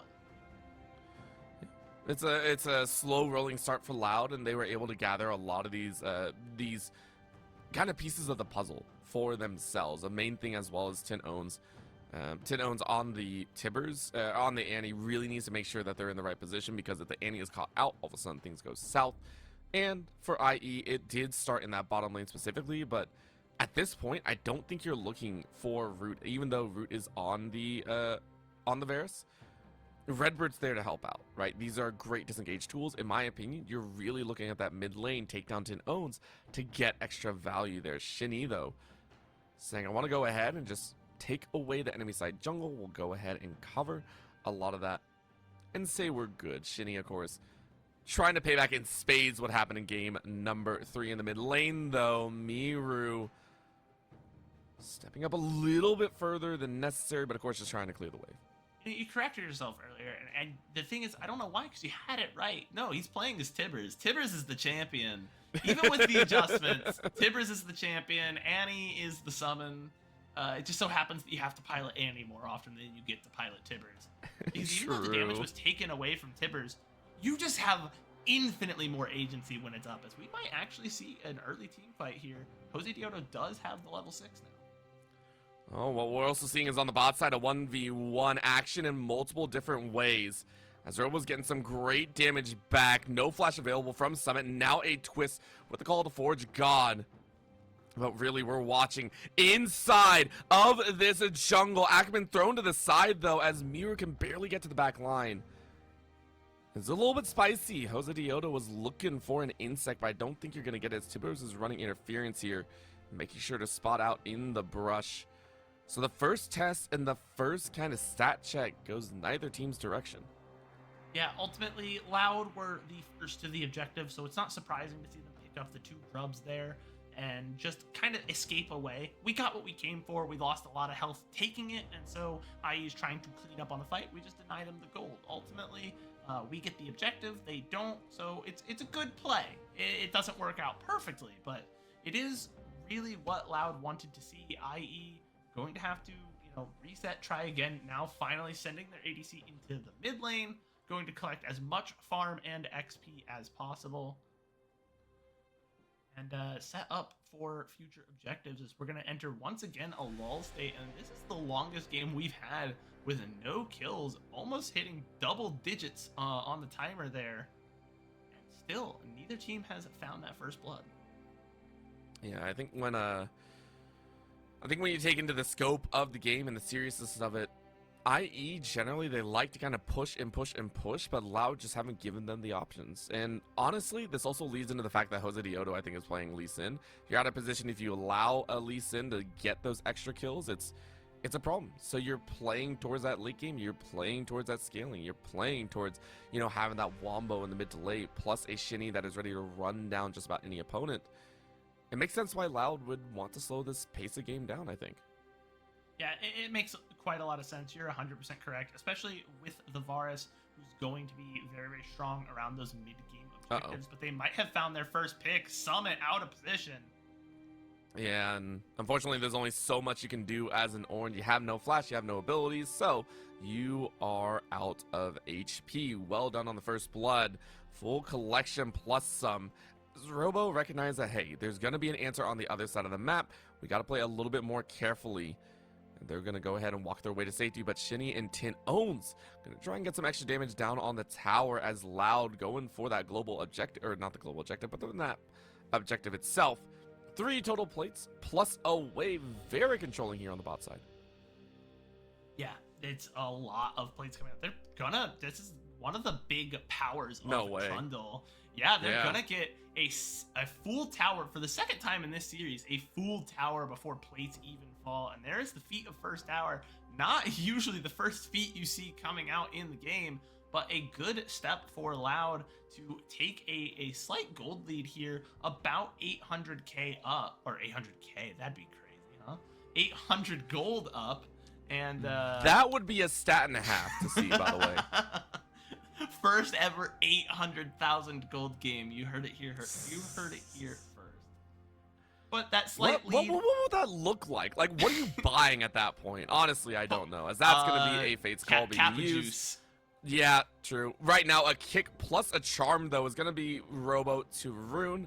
Well done on the top side to answer back as Mir and Jose Dioto once again bringing up that battery power. But you lose out on the dragon, so it will once again be boots on the ground for Loud. Even with Summit kind of in the area, you're not challenging that at all. Yeah, there's no way to challenge it because you had to get the reset from Jose Dioto, and that's going to be 3 objectives. Remember, with the changes to only 1 set of Void Grubs now, you only need to get 2 Void Grubs to count for feats progress, which means the upgraded boots is in the hands of Loud now. But Tinone's out of position, gets caught up with the Call of the Forge God. Brutal shellacking right there, and it's a well-played 1-2. Mainly because Tin Owns could not move, and this is a signature I feel whenever it comes to some of these champions. There's no way you're flashing, cleansing, or moving your way out of the bounce house. Well done by Jose Dioto and Summit to take the second for their team.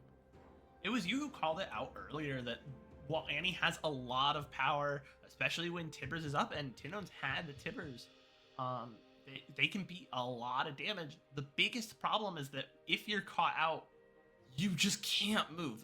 That champion has no ability to reposition. They get a slight movement speed boost when they catch their shield, but that is it, and that's not getting you away from Summit here on the Orn.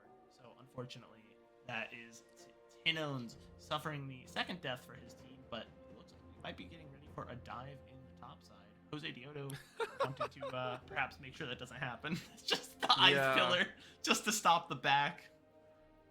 Well, that was before Jose Dioto showed up, so at least Shinny is being that annoyance factor, right? So this is going to be a top support jungle fight versus a mid jungle support fight, and I don't know if Shinny actually wants to take that chance.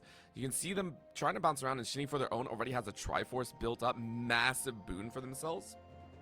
And this Trundle will be able to shred towers, objectives, and everything, which actually gives, in my opinion, a great advantage over to Loud. The speed at which a Trundle can take objectives is going to be crucial to denying IE more of those pieces of the puzzle. Yeah, it's taking the objectives, early and often for Loud, because you generally don't want the game to run too late against an Orn. Those 5 upgraded Orn items is a lot of extra stats. I think it amounts to about like 2,000 gold of extra stats when it's on everybody. You want to mitigate that problem. The dragons as well will do the same for you, give you those extra stats that aren't really represented in the gold lead. And Miryu now gonna have to burn the Spirit Rush. I might actually look to try and turn it around as they realize they actually did a lot more damage than expected. But there's Pop Blossom being used only on the support though. And Snaker is saying, hey, we want to bring that fight. Good flash away by Redbird, but the chase is good. And there's no way out as a final kick to the backside. Killing spree for Jose Dioto, who is on 3. Clean job, as that was Redbird that actually opted into the battle. Yeah, Redbird took the Zenith Blade in, and that is the risk is Leona. You're kind of, the meme with the dog, only throw, no take. Yep. When you're playing Leona, it's only forward, no backward, only forward. And so that you run into this problem where, like, okay, I want to make something happen. I guess I'm going in. And when it doesn't work out, you usually get pretty heavily punished for it. 3 kills onto Jose Dioto. We talked about it last game, like, oh yeah, Jose Dioto and Shinny, these are the 2 guys to, like, really watch. And then all of a sudden, Snaker had the game of his life. But once again, it is Jose Dioto making things happen. I mean, that is, of course, just being in the right place at the right time. You saw where Jose Dioto was looking at one point, but Redbird, going for that Zeke's convergence early and making sure that they had that extra kind of brunt force. But Summit saying now it's my turn to take. They go ahead and even up the score. And even though that first tower, by the way, was taken by Loud, the current situation of the CS plus the towers plus the kills has actually enabled IE to come out with a 2.4k lead. And that's awesome to see. Yeah, it's really smart play from IE so far. Also, helicopter Nico stalling being back. I remember when Nico first had the changes to the clone that allowed it to mimic all of your things, and that made it stick around longer. And people were like, "Is this a bug? Is this a feature?" And Ryan was like, "No, it's a feature." And it's been around long enough at this point that yeah, sure, I guess. Yeah. At that point, we don't question it. We're just like, all right, that's how they want to play it. Right now, though, Herald roam into the mid lane with a little bit of charge, and it might be a little bit of a difference as we go ahead and see it taken away. Quick snap on the finish. This is mid lane battle here by a majority share of the members. TP coming in even. It won't be denied because of the tower break, but it might be a chance as Robo is getting caught out on the side. Another whiff on the Q, though, from the Lee Sin, meaning no Lee Syndrome, no kick to come out here, but it's another punch on the back end as that is Summit to TP and immediately loses about 50% HP. Nice little charge, though, into the Pop Blossom, into 3, into the Orn Horde as it's knocked into 2. Late game Wombo as the combo comes out as well. Robo able to finish off 1 on the back end, but the damage is already done as Miru goes absolutely ham. And this first true team fight brings about a very real win. IE with 4 demolished take that team fight in tow. Yeah, Jose Diodo falls, but 1 for 4. Look at the amount of damage come out from Miru and Snaker there. And good damage because of the massive Pop Blossom from Ackerman as well. And man, it just... I felt like we've been waffling around a little bit. We've had some various, some things are happening here. Some objectives are being taken. This is our first real team fight. And man, did IE make themselves felt. You see a good chunk out from Summit, but in comes the call of the Forge God and the Pop Blossom goes forward, catches 4. The Orn drops 2 more. And yes, sure, Jose Diodo falls, but there's so much damage been done across the board. It works out very, very well for IE. And I'm really, really scared, honestly, Bren. I am extremely scared of what's to come next because you said it's the first team fight of the game. I feel like that might be the last. Yes, you have strength with the Annie. You have so much strength, but with that catch now enables this type of gameplay. It is the walk forward and catch everyone. IE, in my opinion, we're waiting for that first real battle. Summit now in a 1v3, surviving for way too long, in my opinion. But look at what IE are able to do now because of that extra gold, because of what they want. It's 1 tower versus a few extra. As Jose Diodo, Ackerman, Snaker, and Miru take the rest of the map as well. Yeah, very good response across map. The extra stats on Summit just by nature of it being Orn, causing him to survive for so long in that top side, drawing a lot of aggression and allow his team to get value across the map. Even though the early game objectives, the towers are even, more dragons on the side of Loud, more void grubs, a massive gold lead here at 3.3k coming out at 20 minutes on the side of IE. As you can see the gold graph popping up. Thank you, Portuguese production. Perfectly timed. Coming in to prove that point. There was a slight moment where Loud were ahead, but so far it has been IE running the show since then.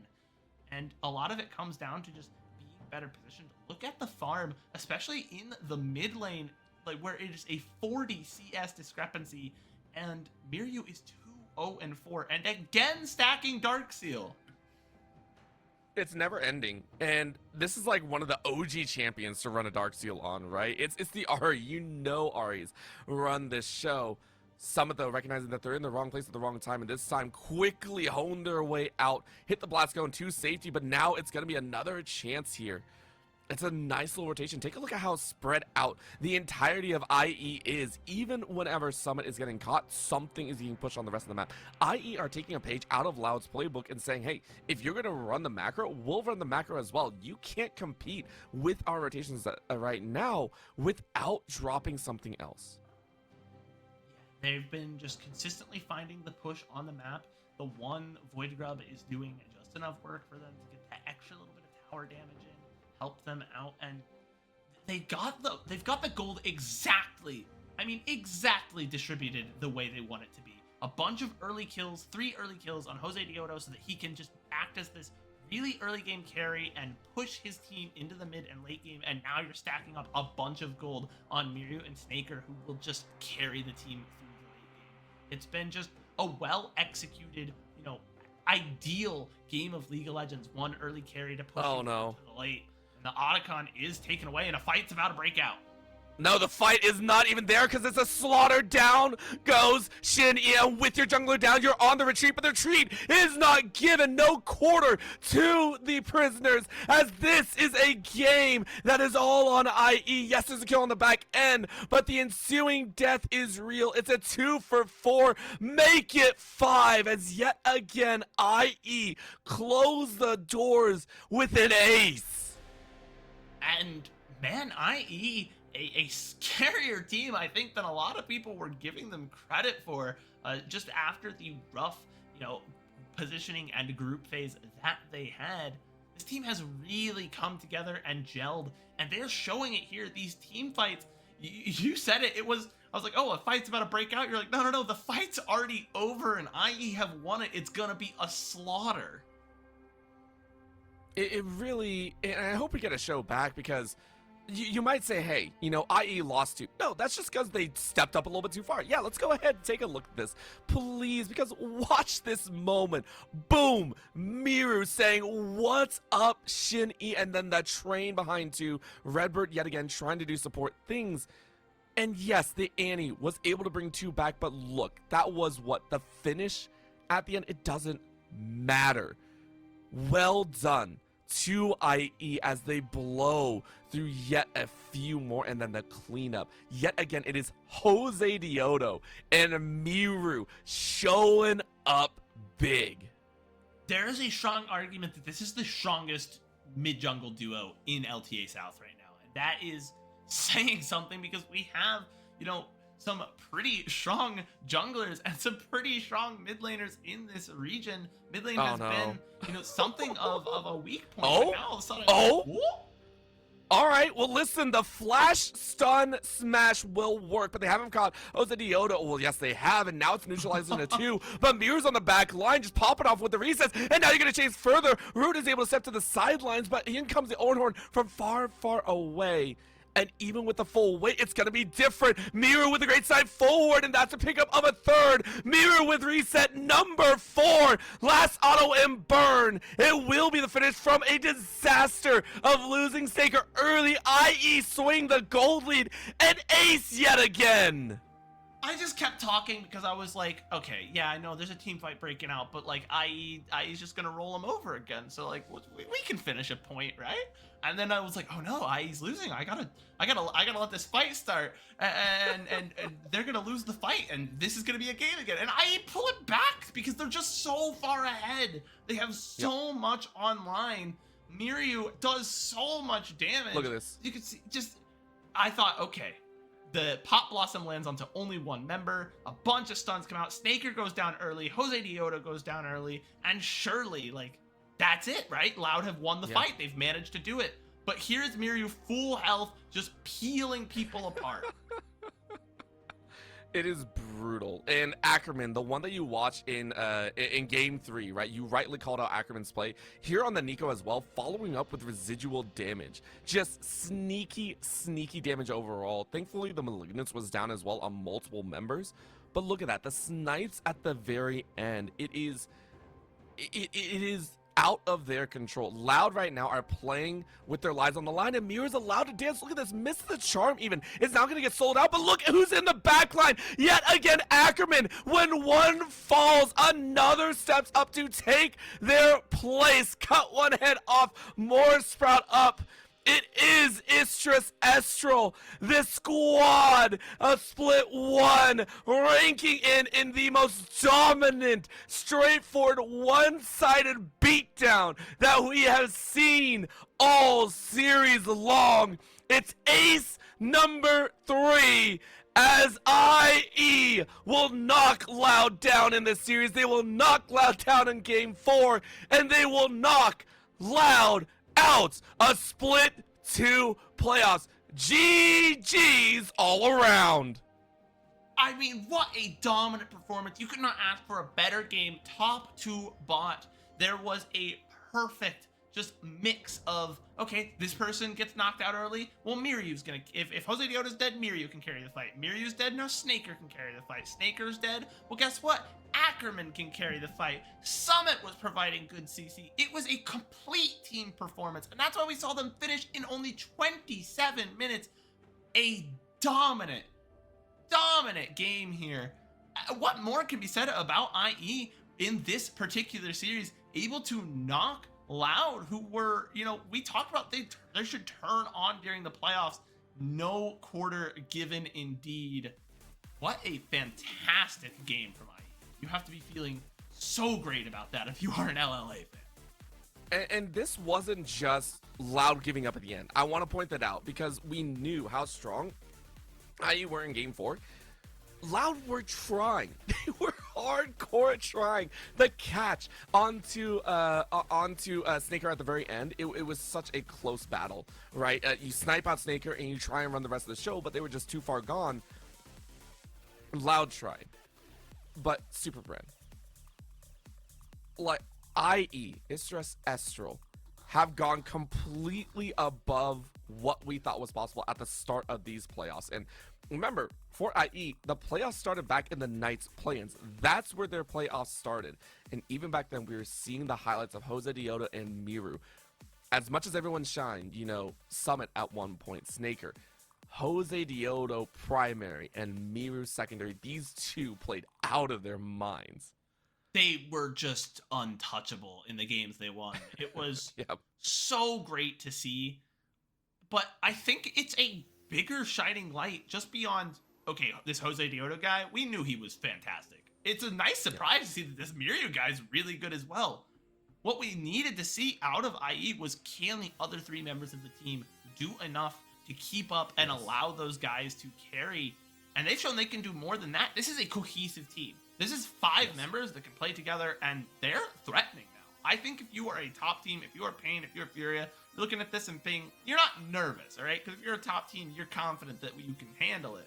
But you're taking some notes. You're writing down that, hey, we gotta change our draft strategy a little bit. We gotta make sure we don't let these guys get these power picks because they're coming for us. Yeah, and I mean, if we were to give an MVP to someone, I feel like I know who we should rightly give it to, but SuperBren, I want you to say who our MVP of the series is for Istres Estral as they continue on in the lower bracket to move on to the lower bracket semis here in the LTA South Split 2 playoffs. Series MVP, I mean, there was just so many good performances. It's hard to choose. And it's Jose Dioto. It's not a question about it, actually. That guy was so good in game 1. Just identified, okay, hey, this this Robo guy, we're going to bully him. We have the chance. We're just going to knock him through the floor. In the second game, obviously, everyone on IE struggled a little bit, but I told you, Loud is just like, they're inevitable. They're going to get one game. They just can, and then they're going to leave.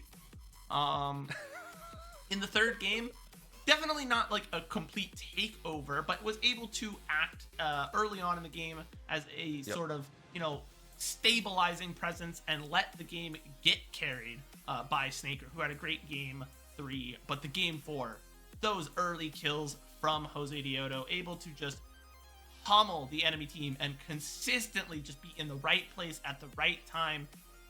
And when we talked about this, there's an execution threshold for Loud. They didn't meet it because IE was so well positioned the entire match. When you all in with a composition like that one, when you all in on the table, sometimes the hand isn't in your favor. And that's what happened. As you called, the Annie didn't work out. It was attempted, though. And Loud put up a show for us. That said, at the end of the day, IE will move on. They will look to face off against the other side of the bracket that we will understand and see who their opponent will be come tomorrow. Same time, same place, maybe a few new faces. But SuperBren, it's been a pleasure to work with you here today on the desk of the LTA South English side of things. My name is Orbital. We also had Chippy on the production side giving us all the action and making sure that we get a clean scene on everything that happened here today. Thank you so much for tuning in to LTA South. If you have a little bit of a chance, though. Please go ahead and give us a follow if you haven't already. We would love to keep you around and see ya, watch us, get excited, and sometimes have our hopes dash across the floor with some of the teams that are getting knocked out here in the lower bracket. But the playoffs will continue across multiple weeks. Thank you so much for tuning in. We'll see you all tomorrow.